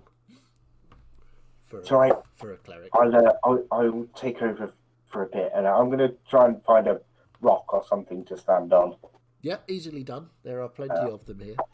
And I'm sure at this point, everyone would have mostly. Yeah, everybody has sort of noticed the new arrivals and noticed that Yorick is here, Gus is here. There's a strange new dwarf, and there's lots of tall people. And I'm going to. Right, everyone. I know that things have been really tough recently, and you've all done really well to get out here. That goes for the little ones right through to you elders. You've done amazing to get out here. I know there's a lot going up in the mountains at the moment, and we're going to try our best to fix it, me and my friends. Don't worry, they're tall. I've met them on the outside, where we are now. For right now, our most important thing is that we head west towards Elven country. We need to get into the forest. We need to try and head to Drummond to try and get you to safety. The elves will look after you. Okay, everybody's sort of like, yeah, right, yeah, that's quite a good idea, actually. If we go far west, then the dragons won't find us because they're all up in the mountains, won't they? And there's a lot Yeah. of this. The Corvus going, well, I'm tired, Yorick. I've been walking all night, and I don't want to walk anymore. Okay? I'll get down off my rock and go towards him. I know you must be shattered. And We need to keep going. yeah, but we could at least have time for a bit of breakfast, surely. Or lunch, even. I don't know what time of day it is. We've been walking so long. Do you turn around to him? Let's take an hour. All right? Well, We'll take an hour. Take a rest. don't Stay know if close I to can the mountainside. make a proper food in an hour, but I suppose I'll have to try, as it's, dangerous times and all that. Bloody We'll youngsters all get rested shivering up, me mate. along. Corman, are you hurt? Do you need any? No, I'm not hurt. I'm just old. And you hear a voice, Thummer's voice. You think you're old? I'm still walking about. I'm older than you, boy. Whilst all of that was going on, am I allowed to just have a check to see if anybody does actually look hurt, injured? Sure, yeah. Make Okay. a medicine or perception check. Up to you. What do we do medicine? Because I am proficient in it. What die? Let's use it completely, shall we? That's not too bad. Non-natural 20. That's 20. I mean, nobody's badly wounded. There are a lot of scrapes and bruises, and people look tired. They look like they've been running for most of the night, or at least walking in most cases. Yeah. But it looks as though you can see that healing magics have been used. Yeah. In a sort of player version, they'd be a few hit points down. Yeah. So But nothing major. Yeah, if that's the case, then can I select? I don't know, say the top 3 will look the most worst for wear for hit points down from a player point of view. Yep. Yep. I would say that probably Corman, Thummer, and Tharo. Yeah. So I'd be like, to each of them, I won't do this separately, but to each of them, it would be like, Florian here again. If you don't mind, I can help tend to those wounds a little bit more, so you feel a bit more invigorated. Is that alright? As long as you don't interrupt me making the cooking. No, You that's carry fine. on, boy. And so I'll go up to each of them separately. Yeah. Obviously, and I'll just use a key point for each of them, so that's 3 down. Let me just check that off before I forget, because I know I will. And use healing hand on each of them. Or hand of healing, should I say? Sure. So, say Corman's the first one then. And he would get. Oh, that's nice. That's 8 points of healing back. Yep. Thurman, did you say? Thummer. Thummer, so it would get 5. Yep. Lovely. And the last one will get 6. Perfect. So Tharo gets 6. Cool. And then I will sit down with the rest of them to rest and have some food and everything like that. Cool. Yeah. I thought we were meant to get these people out of here. Why are we sitting now? They're exhausted, mate. They need a break. They haven't really been doing much. They've been fleeing through the whole night. Yorick, I might be able to assist a little, at least in that. Those who are too tired to walk, I could summon some animals for them to ride on. I think I was actually going to talk to you about that. I think that would be a great idea. Coleman in particular, I think could do with some help. And Summer as well. She won't admit it, but she'll take the help. I could summon 8 wolves that would be able to traverse this terrain, or if we want something a little bit bigger, I can do 4 bears. I think the smaller would be better. We're only dwarves. We're only little. This might be a case of just, I know they're your family, but, just, get them out of, bundle them onto horses and whatever. At the moment, I'm just trying to keep spirits up, let them have a break. They're tired and scared. There's no use keeping their spirits up if they're dead, and we get stuck in here or something's back. But we do now have a kind of a plan, though, don't we? So if Celeste can get these wolves, we can hurry them along, and we can be the defense, can't we? I can. The wolves will last an hour, and I can recast it if needed. I think if everyone is as strong as they can be, even for half an hour's rest, for working on that, it's going to be the best we can do. Exhaustion is also able to kill some people, Trellador. They need to rest at least a little. As you're having this conversation, Corbin has produced, as if out of nowhere, a couple of pans and some pots, and he's starting to make basically a fry-up. He's got bacon on, he's got eggs on, he's got sausages. You've no idea where he got all this food from. But it's starting to smell really good. This man's obviously a professional chef. He's got access to that rare spell, summon breakfast. Yeah. Gus. Yeah. I'm quite aware of how close we are to that dragon that you spoke of, so we need to be extra vigilant to make sure that it doesn't step It's all right. in its way. I'm on watch. I know you are, but 4 eyes are better than 2. Proper. And in that time, while Yorick's been doing all this clever, intelligent stuff, I'll have been showing my little friend my tail. And enchanting her with stories of the outside. Yeah, she can't quite believe what's going on, but yeah, she's absolutely bewitched by your tale.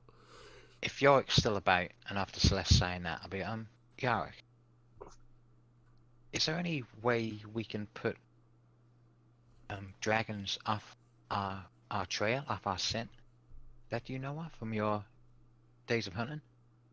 I would speak to Gus about that. He was the scout, so yeah, that's more his domain.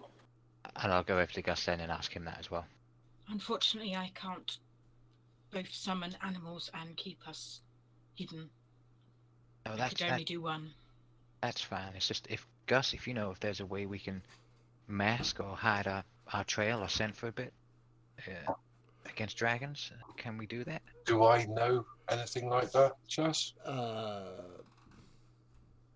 You not really. You're more used to hunting them than being hunted by them. Generally, if you're moving away from a dragon, it's usually dead. So therefore, can't really pick up your scent very well. Oh, you don't really know. I'm just trying to think. So just to buy us a bit more time, just if anyone does appear. I think if one appears, we're going to have to kill it. I don't want to, but I think we're going to have to. Florian, Well, you feel a hand on your waist. okay, yeah. Oh, excuse me, young lad. I know you're often tall, and tall people tend to be a bit, dismissive of us short types. This is Thummer, the and in a grandma. completely, and in a non-patronising way or anything, I will, with a smile on my face, and eagerly listening, will get down on one knee. You're going to propose? I think I might be a little out of your league, mate. So, anyway, I overheard you saying about hiding your tracks and stuff.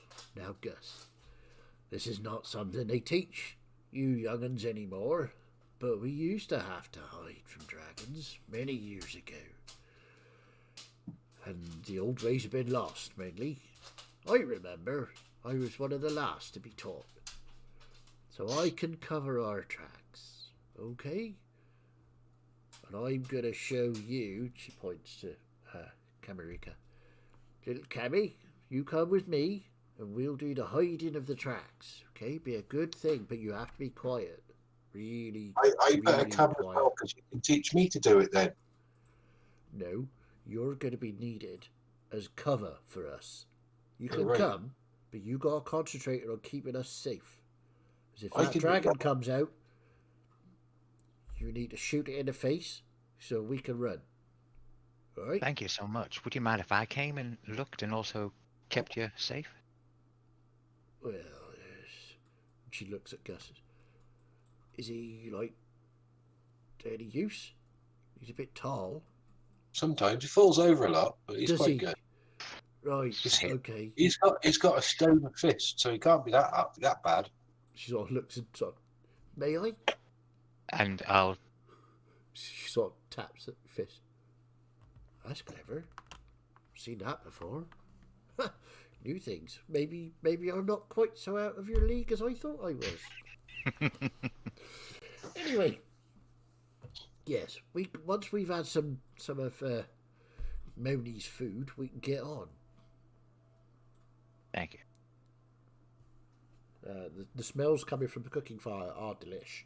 There are lots of lovely cooked meat smelling, and he's produced bread from somewhere as well. You're getting bacon butties, egg sandwiches, all those sort of lovely on-the-go foods. Florian makes no... Corbin's handing them out to all comers. If people who are watching, Florian makes no effort to make himself comfortable or anything, but he makes himself very much like dwarf level, as if he's trying to be one of them, not taking the piss, but like absolutely taking in everything they're doing and seeing that. There's still a lot of dwarvish being spoken. Yeah. But those that can speak common have switched to common to make things easy for you guys. So, you take your hour's rest to make your preparations. Is there anything else anybody wants to do while you're doing your hour? I'm going to be standing on my standing up with my axe. I'm looking very impatient, like trying to hurry people along. Okay. Just not helping them, but just like tutting and sighing and Well, Giving them indigestion. As you're doing that, Corman wanders up to you and hands you this doorstop of a sandwich. Right, boy, you might be new at this, but you need to eat. Here. He hands you a bacon and sausage sandwich. This is edible. Listen, I've been a cook all my life, and I'm well over 200 years old. And I'll lean in. Listen, I've been a dwarf for 2 days. Yeah, and I know This is more than you. edible. Yes, it is. Get it down you. You'll be fine. Go on, take the Shiny. place. I'll wait. I'll just sort of like nibble at the corner. It's absolutely gorgeous. We've never had anything like this. It's supposed to be a simple sandwich he's knocked up in 5 minutes. It is beautiful. That's rather good. It doesn't look good. It tastes good. Well, you see, it's road food. You eat it while you're moving if you have to. Oh, I'm so glad you clarified road food.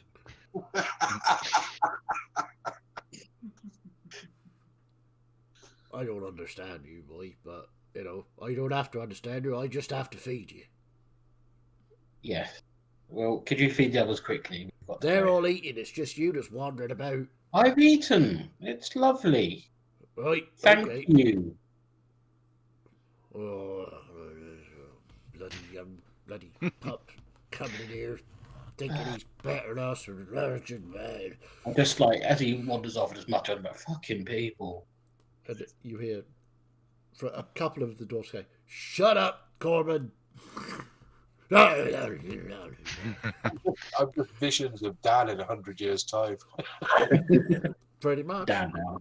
So just to confirm, we can have a short rest if we've done that and we didn't do anything strenuous. Sure.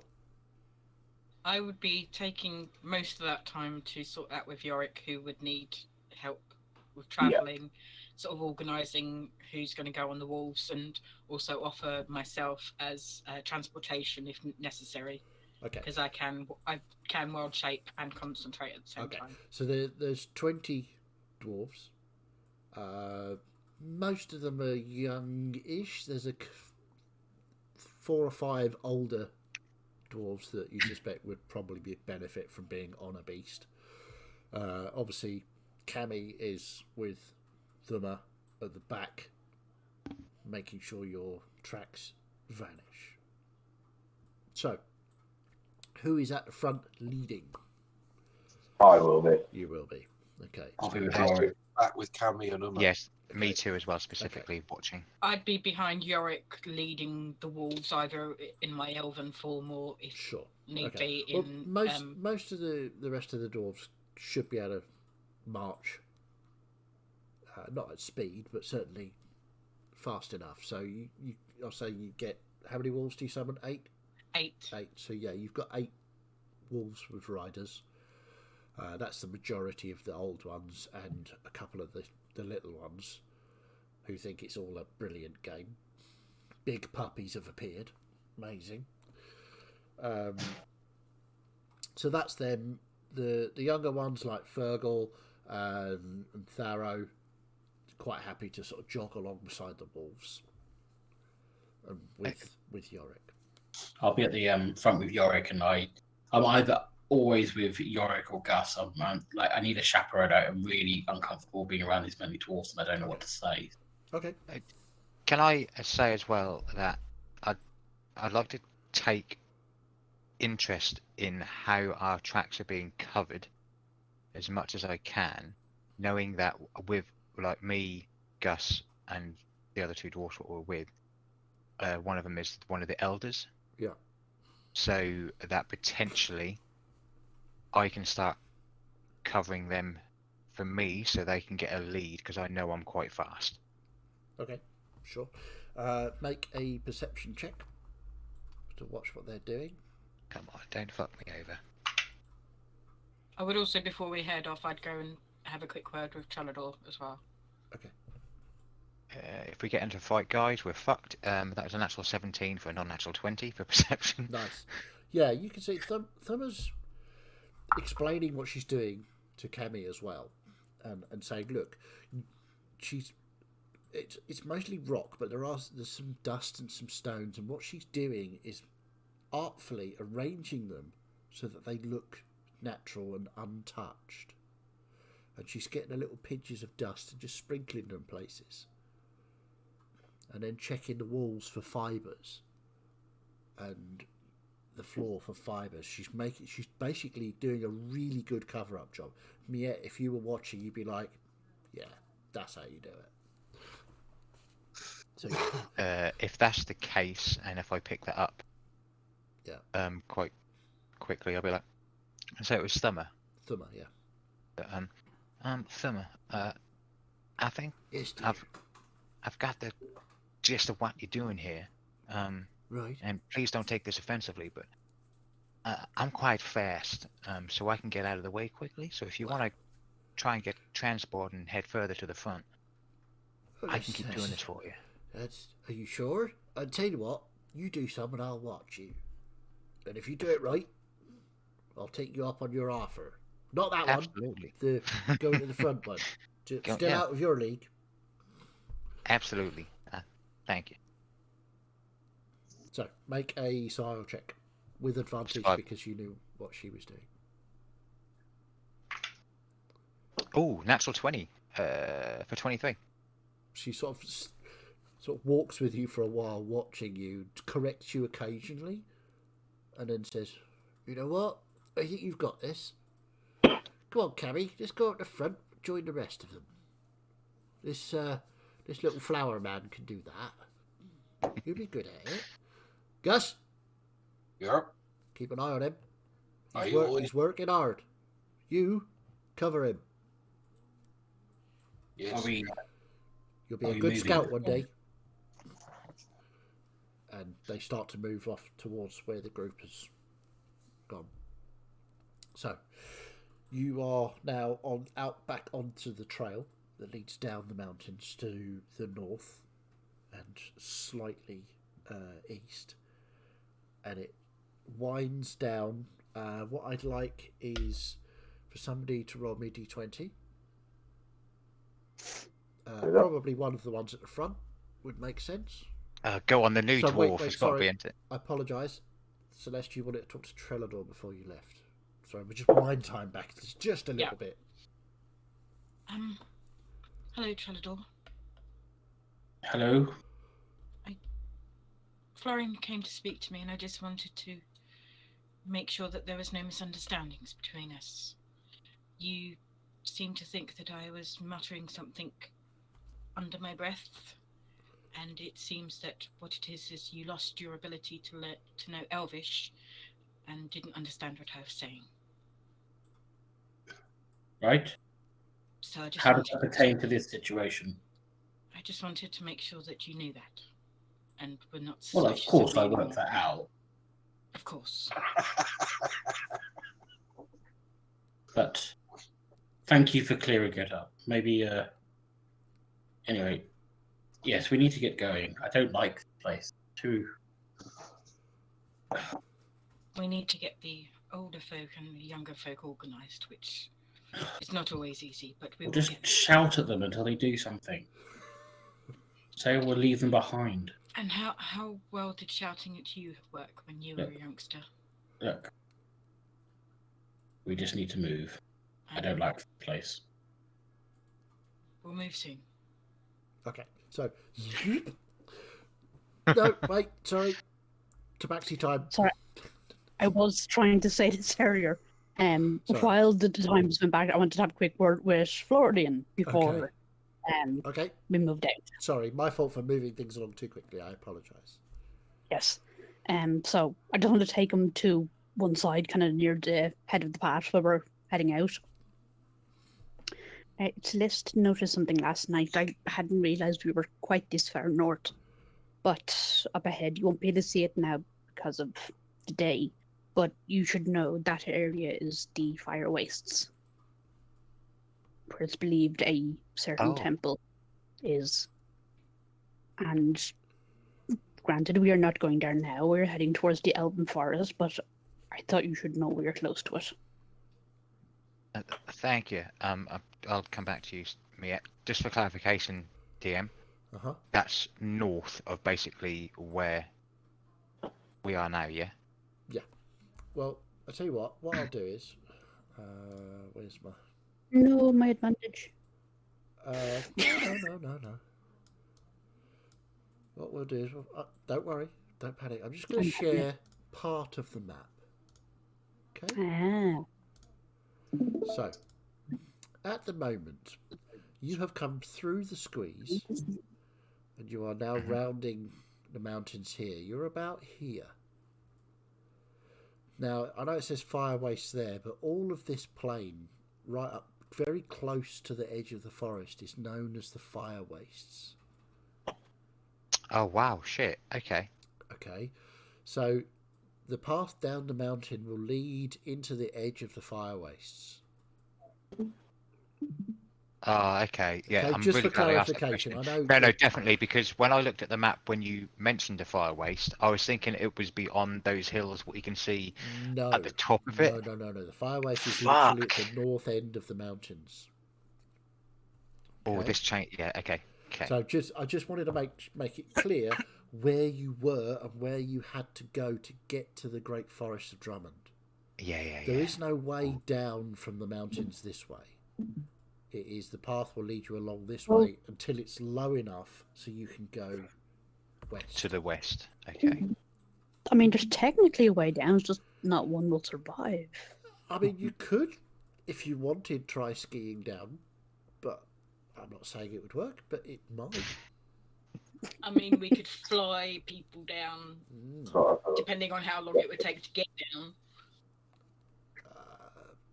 I mean, that's something we can explore if you want to do that. But you've already chosen wolves, Yeah, That's so fine. No. that's Yeah, where yeah. we're going. Okay. Okay. Besides, I think flying would attract more attention anyway. There are big Yeah. flying lizards hanging about at the moment, which are trying to kill all dwarves. So, up to you if you want to do that.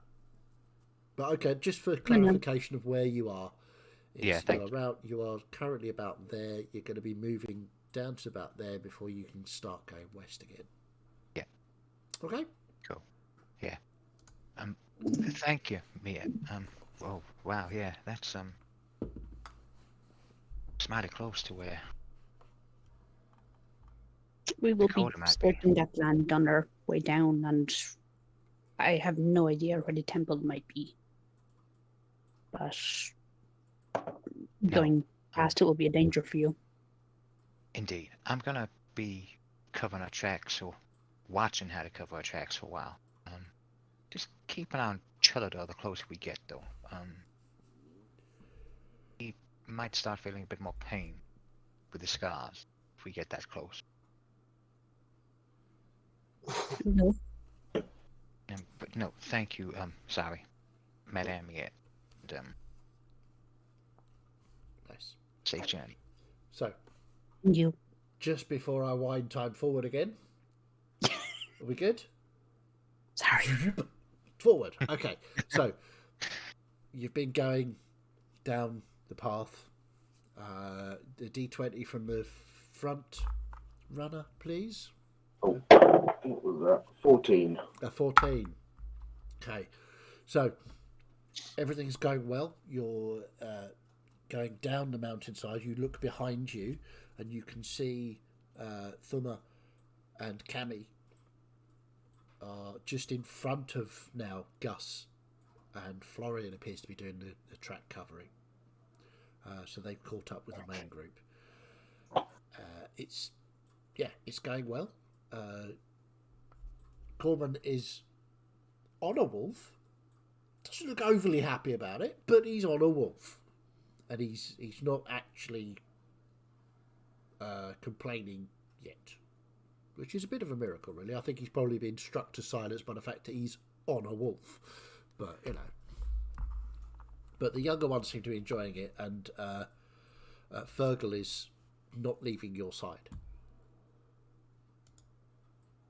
He is absolutely glued to your side. The spell lasts for an hour. Okay. So you're about sort of 30 minutes in.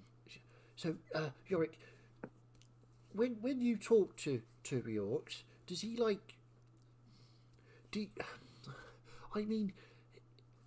does he know everything? Like everything? He basically knows everything, yeah. Oh, shit. I mean, just because if you ask him a question, he'll have an answer. right. And, he's a god, so it won't necessarily just be a straight answer. It'll kind of be more of a guiding kind of Right, so he's thing. not watching us all the time. Well, he's not watching you when you go to the bathroom or anything. Right, or I was a bit other worried. sorts of private things that you do. You don't give a shit about that. Right, because I was kind of worried. It was I was pooing, and is it blasphemous if I have a poo when I'm thinking about him? And then, Right. if I'm thinking about him when I have a poo, does he know that I'm thinking about him while I'm having a poo? Oh. I think if he wanted to know that, he would. But I don't Right. think he does. The thing you should really know, Yeah. because I'm going to brag about this a little bit, but I've spoken to him a lot. We really chat now. Because he only spoke to me the one time to tell me to go and find you. Yeah. So, but I've only been speaking to him for a few months now, so it's fine. I got to 47 before I even spoke to him directly. So you're doing better than me. That's amazing. And what you should know about him, he's just really cool. Yeah, so, I thought so. He's just up there in his forge, Yeah. being all a massive dwarf, which is weird. Yeah. But and when he's not there, he just goes down the pub, doesn't he? Yeah, I like that bit. That was good. Yeah. Because when he said to me like the scouts and the hunters have joined him in the pub, I was like, that sounds like a good. Yeah. Sounds like a good place to be, like with 3 orcs at the pub. With Riox at the pub, and apparently 7-legged dogs. What? Yeah, 7-legged well, dogs? that's what they say. Whoa! He made some 7-legged dogs for the kids in the pub. That's amazing. How does he do that? I mean, he's like Riox, so he does everything. But That's what he wants, 7-legged dwarves, Yeah. dogs. That's weird. I Well, quite like it. 7-legged dwarf would be weird. Yeah, that'd be really weird, wouldn't it? That'd be strange. Never be able to climb a mountain like that. Yeah. You could probably run a lot faster though. Once you got your legs sorted out about which one goes first. Yeah, I reckon I'd just fall over. I'll stick with the 2. Yeah, I think I'd stick with the 2 as well. Yeah, that's probably right though. But you're sure he doesn't like care about when I, go number 2s or anything? Well, he's never said anything to me about that sort of thing. Right. Okay. So, Cool. So, what about because I'm a bit confused. Why did he come to me? Because there are loads of older priests and clerics and stuff, and they didn't come to them. I haven't seen them for ages. I ain't finished my training on my own. Maybe he knows that you're young enough that you need to get out. You have to get out. And he trusts the others, the older ones, to look after themselves. Right. Because they've got lots of experience, haven't they? But surely, they would be organising all the people to come out, all the other doors. But I didn't see any of them. They all just disappeared. It was the hunters what helped, and the scouts. They was the most important at getting people out. The priests weren't nowhere to be found. Celeste, I can feel you on my shoulder. What can I help with? I was just wondering if this was said in Dwarvish or if this is said in Common. It's all Dwarvish. Okay. Then I will say nothing. Okay. Yeah. So I don't know. He's got to have a plan. Right. Okay. But I should tell you that he doesn't want us to fight him. What, the priests? Oh, you mean the dragons? Reorgs doesn't want us killing dragons anymore. That's a bit... I know it sounds like I've gone mad, and I swear I haven't. But... I mean... Why? I didn't want to say in front of everyone, because it might cause a bit of a panic, and people might think I've gone, down the bed. I am a bit concerned. Well, I don't know. It's just what he's told me to do, to try and stop it. Right. I mean, I can understand. There's a lot of dwarves that are dying and going to his pub. Maybe it's just because he's, full. His pub's full, yeah. That could be it, You'd think if, Riox, he'd, build a really big pub. So everyone could be... He's going to try it as he needs to, yeah. Yeah. Be right tricky trying to get served, wouldn't it? If you loads of people there. Oh, can you imagine all the time spent just trying to wave a fiver in that general direction? Excuse me. Oh, that'd be really... And all the older ones would shove you out of the way and stuff. Yeah, and all the bar staff would just try and focus on the little hot ones, wouldn't they? Yeah, that's not right. But ones with the big braids. Yeah, buggers. Don't like that. I'll have to have a word with him, and I will get him to reorganise it. Reorganise it. Reorganise it. That's a brilliant one. I think my cousin Fergus might have approved of that one. He would, yeah. Once he got it, it takes him a while. Well, yeah, he's not exactly the brightest spark, is he? Bless him. Literally. So what I suggest for you, Fergal, is that you just keep trying to talk to him every night. Maybe he will pay you a visit and have a little chat with you. And I hope he does. Yeah. Because I'm going to have trouble convincing everyone that Yeah. You don't look I well, don't think Summer's going to go for that, you know. She's not a happy bunny. No. She's And she spent a very long time fighting dragons. She has. She was really good at it too. Well, yeah. Well, hunters don't get to that age without being really good. Exactly. Well, I know she was a scout, but even so, she was a really good scout. Yeah. So, yeah, keep doing what you're doing. I will, thank you, Spoke Yorick. to you once. He clearly trusts you. Thanks, Yorick. That's great. So, after another 30 minutes of going down this spell, are you just going to auto recast it? And If we need to keep going, then yeah, you need. Well, I will that's up get to them you. to. I mean, I will have to get them to stop because otherwise, I don't know if I recast it, they'll just go. So I'll just get them to stop, dismount, and then resummon, and they can mount up again. And I'll see if Therma and the younger dwarf want to lift. Yeah, as well. Thummer is now happy that Florian's doing a decent enough job. Not as good as she would do, obviously, but you know, he's doing a decent job. So she accepts a lift on a wolf and picks up the little one with her. Is somebody happy enough to get off with a wolf then? Oh yeah, I don't think she'd care. She'd just throw him off. yeah. She'd be like, "My turn." And yeah, so you carry on going down this path. It's getting quite steep in places now. So I'd like another D20 roll from whoever's up the front. Chalador, do you want to give me one? No. Chalador, don't give me one. Fanar. Well, we're family now. Can't do that. We're family. 7. 7. Awesome. Can you roll me a D6, please?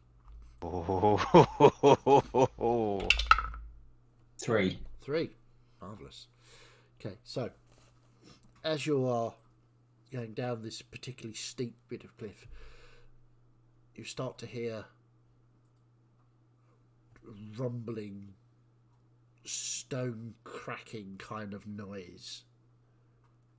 And Gus, Yorick, you will be familiar, as are some of the other dwarves with you. This is a sapphire dragon rumbling along, burrowing through the rock side of the mountain. It's not outside of the mountain yet, but you can hear it back. Do we run or do we hide? Up above, you can see 2 flying back south towards you. We need to hide now. Hide. Everybody get down. Everybody off. And as soon as, if everyone's off the wolves, I will cast instead Pass Without a Trace. Okay, so you're hiding. I'd like a stealth check, please, for the group. I will roll a stealth check for... 20 checks for everyone. Before everyone does that, and after hearing that, Chaz, Yep. can I have a look back up the trail which I've been trying to, Sure. and just see if there's anything there Perception as check. well? How long after recasting has this occurred? I would say it's probably about 40-45 minutes, so it's near the end of your spell anyway. So it's near the end of the second. Yeah. Okay. 21. 21. Nice. So you look back up the trail. You can see there is nothing and nobody on this trail. It looks completely empty, as if nobody's passed this way. And there is nothing... Wait. No, hang on a second. There is... You watch as a couple of rocks start to tumble off the side of the mountain. Sort of bouncing onto the path and then off down the cliffside. Okay, so with that then, are there sheer drops from this path, or is it kind of like a flat plateau with an incline? It's more... It's not so steep anymore, but it's definite. You wouldn't be able to walk down it. You might be able to carefully would I not? climb. Well, you would, but the rest of your party wouldn't. How far would you say it is? To flat ground, about 400 or 500 feet.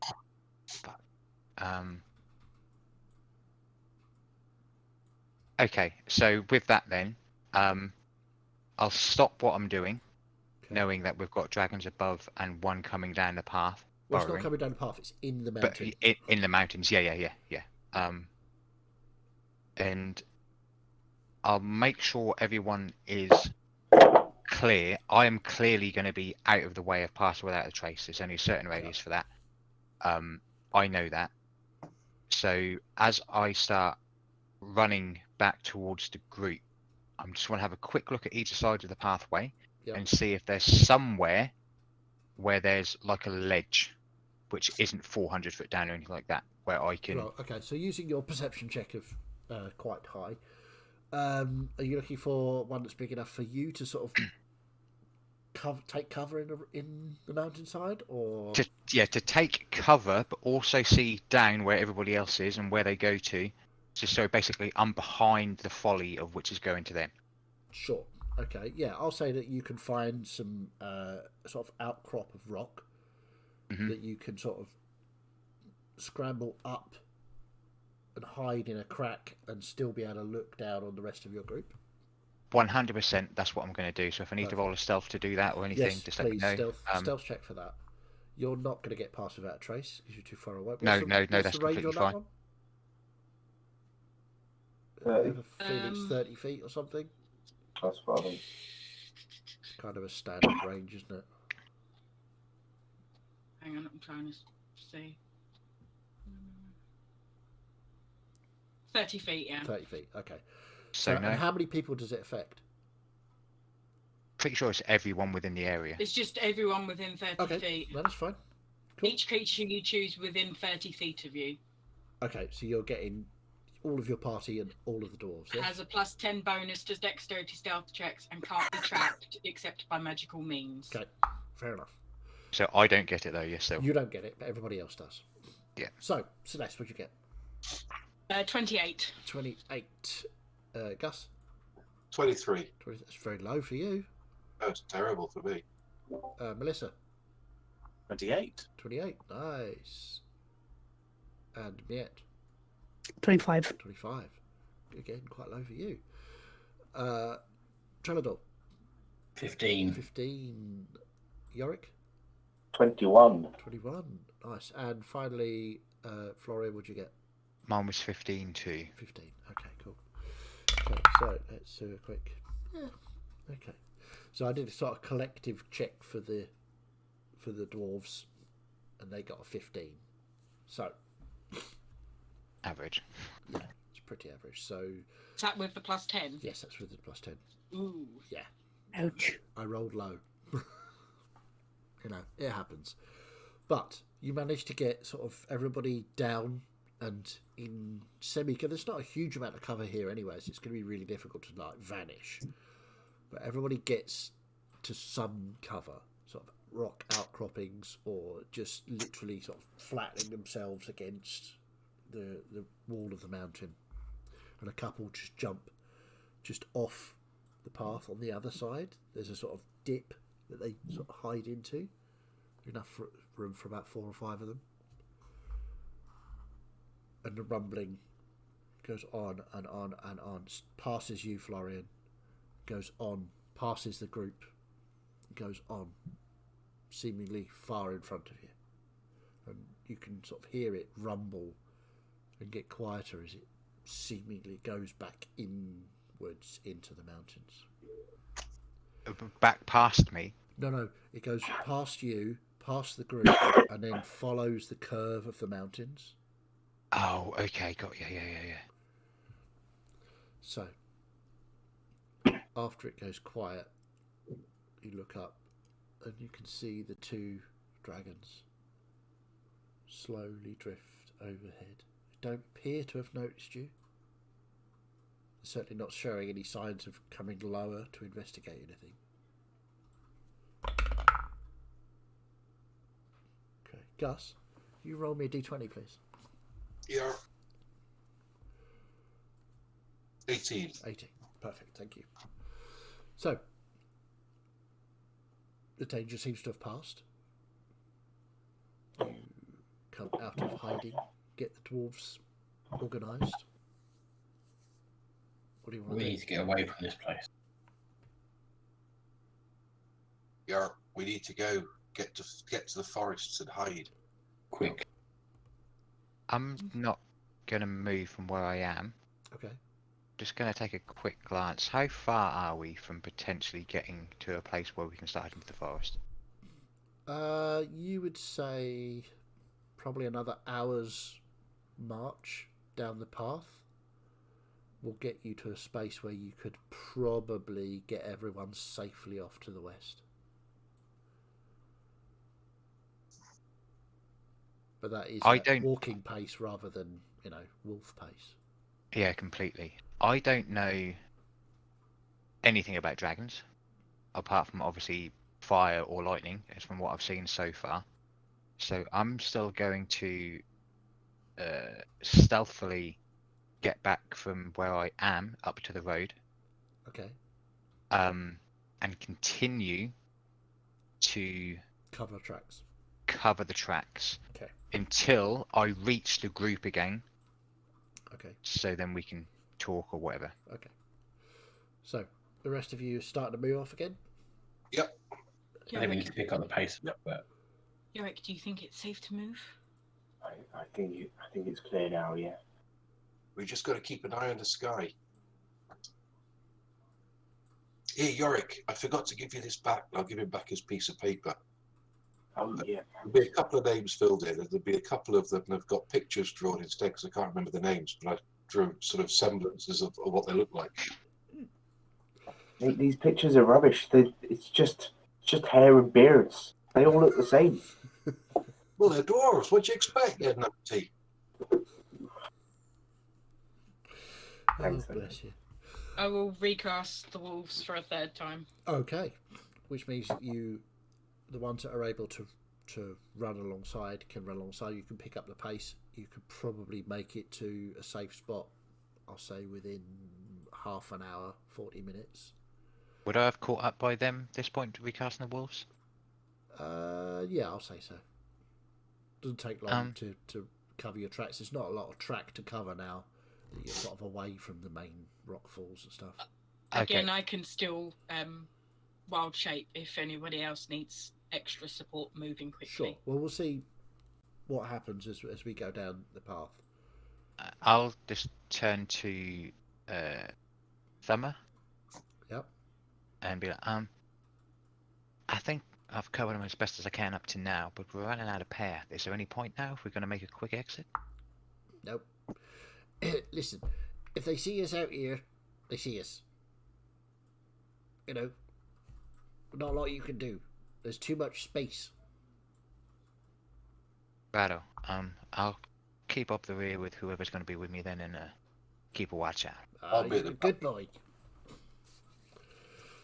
Okay, so Florian and Gus at the rear, still with Yorick, Trelador, and Celeste at the front. Yes, Miette and Melissa. Got any? Backish. Backish, Melissa. Yeah, close to the back, keeping an eye out. Fair enough. So And cover. question for you as well, DM. Yeah. Knowing that Gus is with me, would I know? Obviously, I've travelled with him quite a while. Would I know if I could pick Gus up if needed to, and travel with him? How strong are you? I've got 0 strength. I've raised 10. Nuts. Dwarves are dense. It seems unlikely. You're quick and strong rather than, brute strength. No, that's fine. Dwarves are quite heavy. He's also got lots of heavy jewel encrusted armour on. I weigh 150 pounds plus my armour plus my crossbow. Yeah, you're not going Right, to lift okay. him up. Okay, no, that's fine. I didn't personally know that, and neither did Florian. That's why I asked. Yeah. Okay, that's so fair enough. So, in that case, I'll be like, Gus, can you just? I'll keep to the rear. You go ahead a bit. I can travel faster. No, this is my job. I can travel as fast as I want to. I'm a dragon hunter. So you shut up and do your job. And Florian will be like, yes, boss. I'll do it. As if he's taken orders from anybody else who's like, right, this is what I know what I'm doing. Let's go. Okay, fair enough. So, a roll D20 roll from somebody at the front, please. and a perception check from Gus and Florian. Do you want me to roll this one? Yeah, Go for you're it. at the front.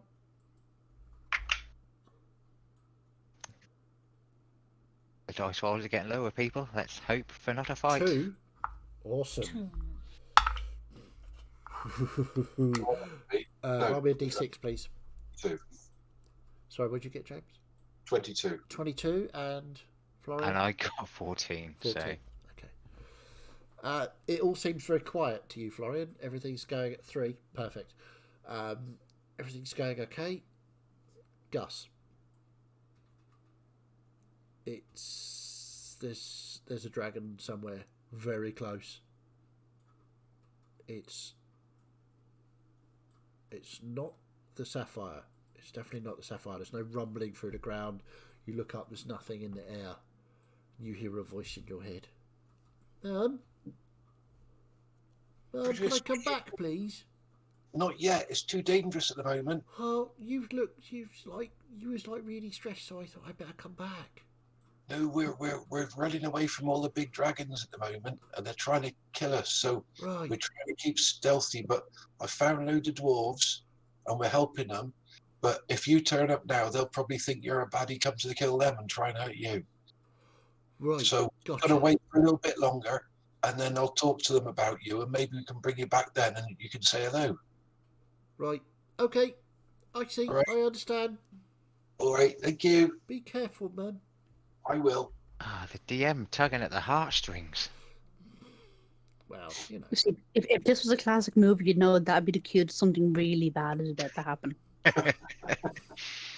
How could you say such things? It's almost as if you know him. Yes, quite. It's almost like they're perfect. Several times this episode has been all too good. Yes, indeed. So, you continue on down the path, on, and you get to a stage where the path has sort of started to deviate from the mountainside directly and go down very steeply towards this plain. And you start to see on the plain in the distance a sort of a heat haze. You know, like where you see a mirage in the desert, where you just get that wave, or a hot road, where you get that wavering band of heat that's just sort of on the horizon that you can see across this plain. Now, from the mountain path, it looked like this was just, earth. It's very strange. It's like dust, but it's blackened. When you look at it, it's sort of browny black, but the black specks get more prevalent as you go towards it. And you can see now in the distance there are these gouts of flame that happen. And farts. And it's starting to get really hot. I mean, really hot. So, I'll say you've passed sort of like the 45-minute mark. You could probably go west from here. It'd be tricky, but you could go on for the rest of the wolf spell and give yourselves a better chance. What do you want to do? Before that decision is made, Yep. Do I feel anything like any kind of pull or anything being closer to the fire things? And as I'm trying to feel that, I look at Trellador, I nearly called him Florian. Nearly. And Nearly. does he seem like he's reacting any differently to being this close to the fire? Make me an insight check, please. I didn't know if it would go down that route, and so I was just... Yeah. Ooh, okay. So, still rolling good, guys. 16 plus 7. 16 23. 23. Okay, cool. You're not feeling any particular pull at the moment. It's a stressful situation, but it doesn't appear to be any more to do with a proximity to Dakota or anything like that. Looking up at Gus, sorry, not Gus. Sorry. Oh, that's the new meta now, isn't it? Trellador is now Gus. looking towards Trelador, he doesn't seem to be reacting any further out of character. As if anything proximity. It's difficult to tell with Trelador when he was an elf. It seems to be even more difficult to tell with Trelador now he's a dwarf. Yeah. You know, the legendary stoicism seems to fit quite well with Trelador's character. Yeah. So, yeah, it's not immediately obvious that anything strange or odd is happening. Okay. With that, from the last time I tried to, just for that few seconds, to center myself and reach out to Dakota, and it was weaker than it has ever been. I'm going to do the same thing. Okay. Are you going to stop and do this, or are you going to do it while you're moving? If I see that everyone's moving off to the west, I'm going to take, like... Well, they haven't reached that decision yet. Okay. Yeah, well, if we've stopped deciding what we're going to do, stopped, then I'll do it. Okay. I'll just stand there and just try and center myself and all right, reach hold out to that them. thought. So, Yeah, the rest that's of you, are you want to reach the end of the wolf spell to get as far north before you turn west so that the ground is easier to traverse? Or... Yeah. I would go with whatever Yorick recommends. I don't think we'd stop to just I think we'd go till the horse run out. wouldn't we? Yeah. Okay. I'd be looking to get to cover as quick as possible. Okay. So whichever route that took. Yeah. Okay. Well, the route would probably be to go west as soon as you possibly could. So. I'll head that way then. All right. So, if they do that, then I'll Yep. travel with them west, and as soon as we're off like the path a little bit, Yep. I'll then just take that little bit of a... Okay. Well, you're fairly easy for you to catch up. So. Yeah. Okay. So you start to go west. The terrain is difficult as you come off the path. It's steep. It's rocky. It's starting to get that dust. Sort of. It's almost like sand, but it's like there's small sort of black rocks mixed in with fine sand, and it's a very strange sensation to walk on. Sort of crunchy, and it gives. The wolves aren't happy about that at all. It's also warm. For those of you who are not wearing boots, so for those of you who've got paws, it's unpleasant to walk on. But you know this. You've seen this before. And you know that the route that you would normally take, it gets hot and there's more fire, but there is a path through to the north that you know about. You're not going that way, though. You're going west towards the Forest of Drummond. So, as you make this transition from sort of mountainous, rocky terrain into this weird, crunchy sand, and the heat starts to hit, it is very warm. I mean, uncomfortably so. Those that sweat are sweating. Those that are covered in fur feel most unpleasant. Those that are covered in beard also feel pretty unpleasant. And there is a little bit of grumbling from various dwarves. Corman, obviously. Bloody heat. Youngins don't know where they're taking us. It's like being back down in the forges. But it's, you travel. Okay, so going back to Florian, you wanted to reach out to Dakota, yes? Not intentionally like I've done before to try and talk to her, Right. but like I did last time, to see if that connection strength is improved, because the last time I did it without having the powers of the scar, the magic of it, it was very weak compared to where we were, but it was still there. I just want to see, knowing that she's possibly around here. Compared to the last time, it seems to be... It's still that, without the power of the scar to amplify that connection, it's still weak, but it's stronger than it was. So your proximity is probably closer. That's how Closer. you work it out. Yeah. He's probably closer to where she is, Yeah. rather than the magic helping more. Yeah. So- That's cool. As you walk on through this almost surreal landscape at times, especially off to the north, it's this sort of shimmer of heat. And looking towards the forest, the trees are sort of wavering in this heat haze.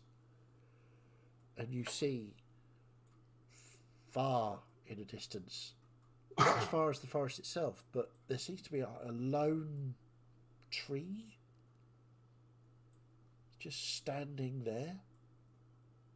Or is it? Is it moving? It's difficult to tell with this heat haze. There's some kind of... And as it sort of... You get a little bit closer to it, you can see it's a person, but elongated. Or is it? It's difficult to see. It's kind of a... Yeah, is it a tree? It doesn't have any sort of canopy, but it looks like it might be... No, it can't be a tree. It's moving. And that's where we'll end for tonight. It's not one of those big demon things we met before, is it? Who knows? You'll have to work it out next time. So, I'm at the back anyway, I can't see it. no. So, Oh, thank you all very much for playing. That was really good fun. I got to do my dwarf accents. That was You fun, did? wasn't it? Again. Great. yeah. I like that. About 1 million different NPCs. Yeah, we'll be able to talk for a week now. Good job you got next week off then. Yes, indeed. I was just about to say, we are... Actually, no, we'll just do a quick round of room, see, get people's thoughts as we do. Who would like to start, or do you want me to just pick randomly? Why not? Randomly Oh, is and always everyone good. says, yeah. Okay, let's pick randomly. Let's start with Miette. Yeah, I was having a moment of confusion during that game Yeah.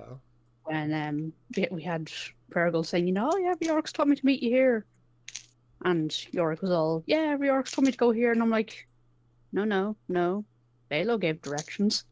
Why is he involved in this? How is he involved in this? Yes, I think Yorick misremembered. Oh, Well, well, no, no, actually, because Riorix we did all say. travel north, Yeah. didn't he? Find the dwarves. That's true. Yes. But you'd be able to see through my disguise.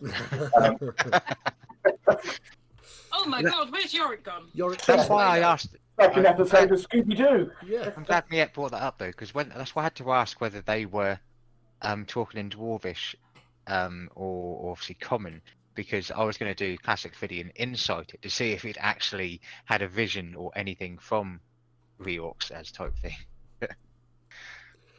Yeah. No, Riorix Well, I mean, did from- tell from- Yorick to go north, so. Sorry. Yeah, say- from John's perspective on that, when I last spoke to Reorx at the camp after we'd defeated Lork, he said to just keep heading north. You'll Yeah. find someone. Yeah. That's true. Moving. And that was the directions I was going on. We were continuing to head around the western side, Yeah. heading north, and we found people. Yep. No, that makes sense.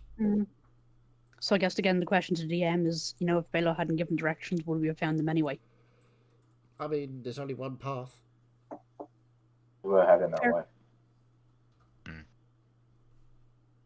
I mean, unless you were going to fly immediately west or try and go into That the seems- mountains.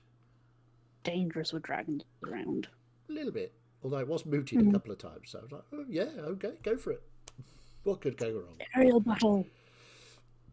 Just need lances. Indeed. Very big lances. I did So- I kind of imagine want Trallador would absolutely love mounted combat. Sure. Bit difficult to swing a two-handed axe from horseback. Or... Yeah. And he's still getting used to his new centre of gravity. I was thinking more owlback. Even so, it's still a... Probably chop the wings off the owl by Yeah. accident. Yeah, kneecap them. Even though they don't have knees. They do now. Not anymore. So, Mia, anything else you wish to raise apart from DM No. storytelling rubbish? No, I was just Intrigued to it's know. so nice watching the spotlight being on other people. It's like, this story doesn't concern me. I can sit back, Yes, you can sit back and listen. observe. Yes. So, Melissa, anything from you? You were quite quiet today, so Yeah, well, it's one of those dwarf-centric stories.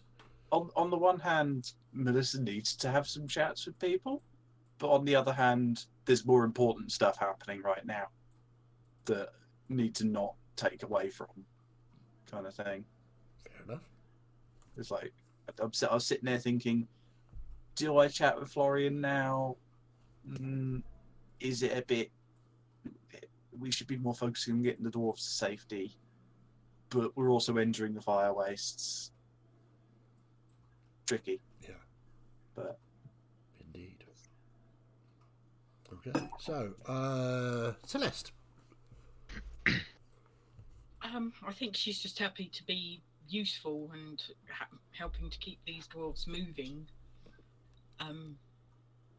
She's hoping that what she said to Melissa is starting to take root, and she's seeking to forging her own path now. But obviously, there's a lot of things going on at the moment, so it's difficult to have time to stop and have a conversation about such things. Did you say forge? I can help with that. You said his wake word. But yes, it was a bit. I was sort of like butt clenched when the dragon started sort of burrowing its way through, and I was like, "Oh my god, are we going to be found? Are we going to be found?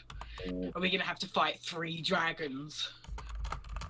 Because I have no doubt that if that sapphire dragon had burst out and started roaring at us, the other 2 would have gone, "Oh, what's going on down there then?"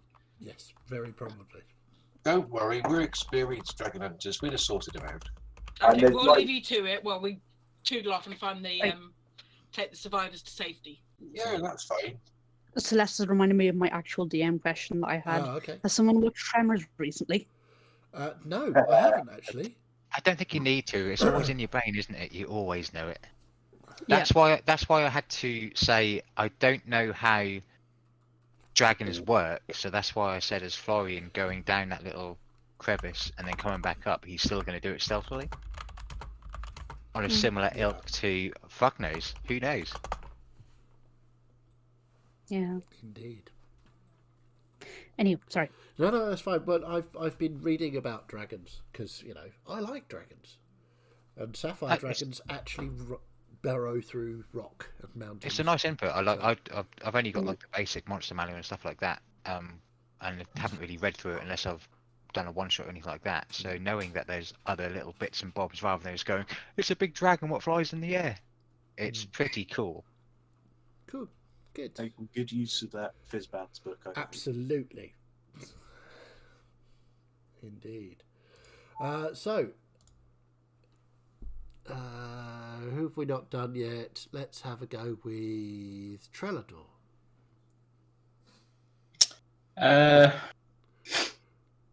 He's a bit impatient because I think this group is the worst group in emergency. Like, it's really brought out his impatience. Also, he didn't like being where he was, being close to him.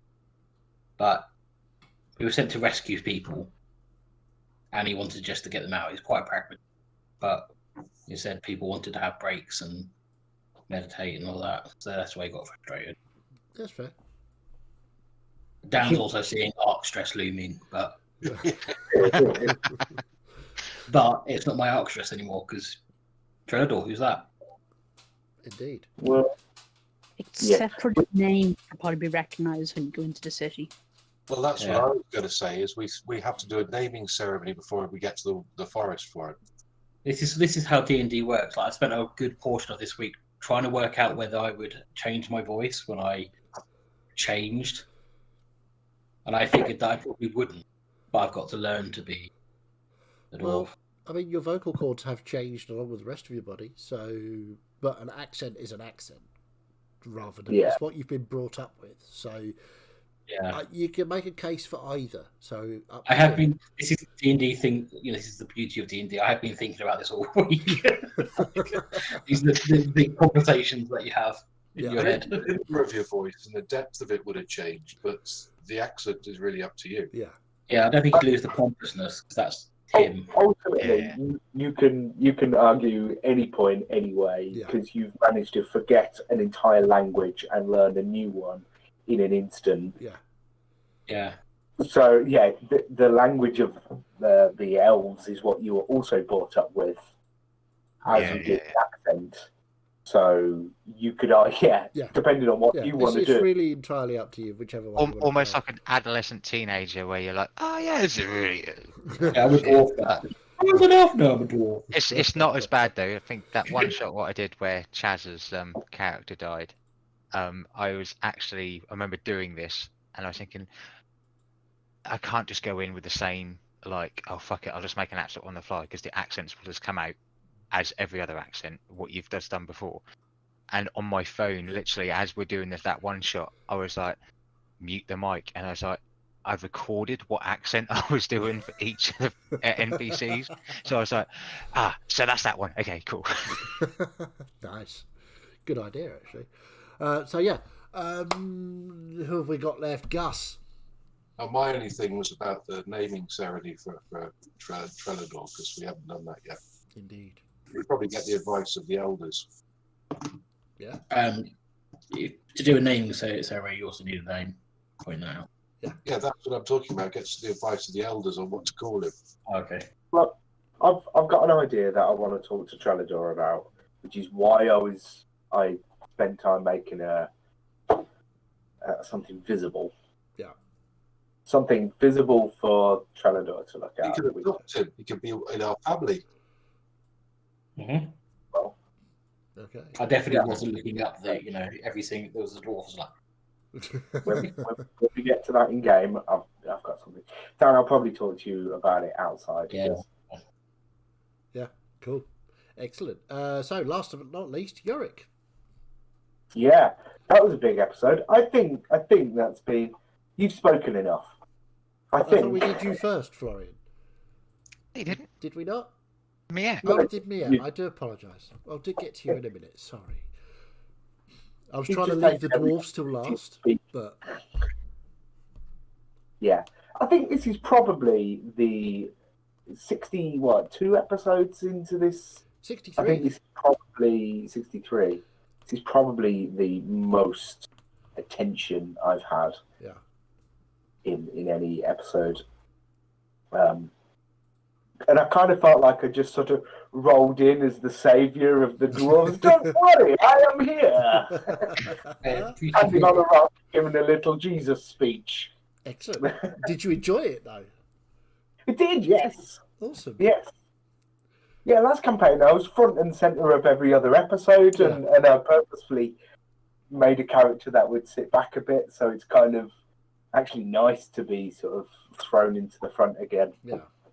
Well, like I say, I try and do that for everyone. Try and give Yeah. everybody their moment in the spotlight. And the way that the story's going at the minute is it's mainly about Yorick, Trelador, and Gus. There is, with the fire wastes coming up, a possibility that we could wander into Florian, Melissa, Trelador territory. And with Drummond, obviously Trelador's coming up a lot, you see. No, So I can't turn in any direction. you're getting it, whatever you'll say. So yeah, like I say, I like to try and get everybody to have at least an episode or two where their main focus is on their story. Sometimes it takes longer than others to get to that point, but like I say, there is a lot of players. There's a lot of story. You guys provide me with bits and hooks for your stories, so I try to build the world around that. I mean, the world keeps turning no matter what, but your stories evolve with that. So stuff's happening in the background that you don't know about, but it will affect you. So this being one of those times. Yeah. So yeah, go on then, Florian. What do you want? I've said it before and I'll say it again. Like, I love just the immersiveness of this game, and I found myself the past few, probably the past 20 episodes, has just been flying absolutely pissed off with finding out stuff from Melissa and what's going on and stuff like that, and instantaneously seeing those dwarves, I went, right, it's help mode, it's knowledge, it's spread the love basically again, not in the drastic measures of when the campaign first started, but he was like, right, people need help, we need to, right, okay, this is what we're doing, this is like, I'm here to help, so if there's somebody who can show me what to do and they've got the better benefit of doing that, and can get further on ahead, absolutely, I'm there for it. It's completely Cool. But looking forward to the fire waste in between everything is it's quite interesting. It's a little bit weird playing it as well with not having the magic of the scar. Yes. Still having it and still having that, but it's a little bit weird of what decisions do you make now, because it's not just for you, it's for other certain people of the group as well. Yeah, indeed. So, we will, unless there's any other particular pressing questions or urgent feelings. No? Cool. We will end as we always do with Terry, got any questions? No questions from Terry. One day there will be, and I will be so taken aback I won't be able to actually answer it. I live in hope that one day there will be a question. Indeed, one day. So, again, thank you all very much for playing. I really enjoyed myself tonight. I hope you did too. We will, of course, be back here with the investigators on Sunday. Yes. Looking forward to that, because we had a week off last week, which was my fault. We will not be here next Tuesday, as, again, that will be my fault. I will be in the hospital or thereabouts. But don't worry, I will return the week after. I promise you. So, with all that said, we thank you very much for watching. If you watched and enjoyed, brilliant. Go tell some friends. Bring them all to the party. The chat was going nuts tonight. Love that. Sorry we can't really interact with it live. Luthi moderates, which is great. Always active in the chat. Seismic Puddle, we thank you very much for your attention. And of course, Sea Glass Oceans and the Bearded Gamer Show has popped in two weeks in a row now, or 2 sessions in a row. He was there for the investigators and there for tonight.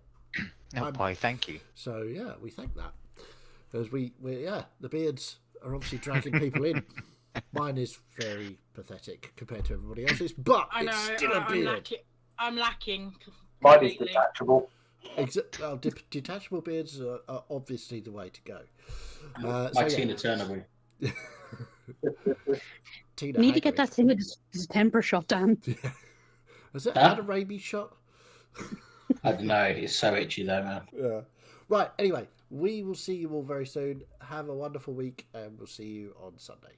Goodbye.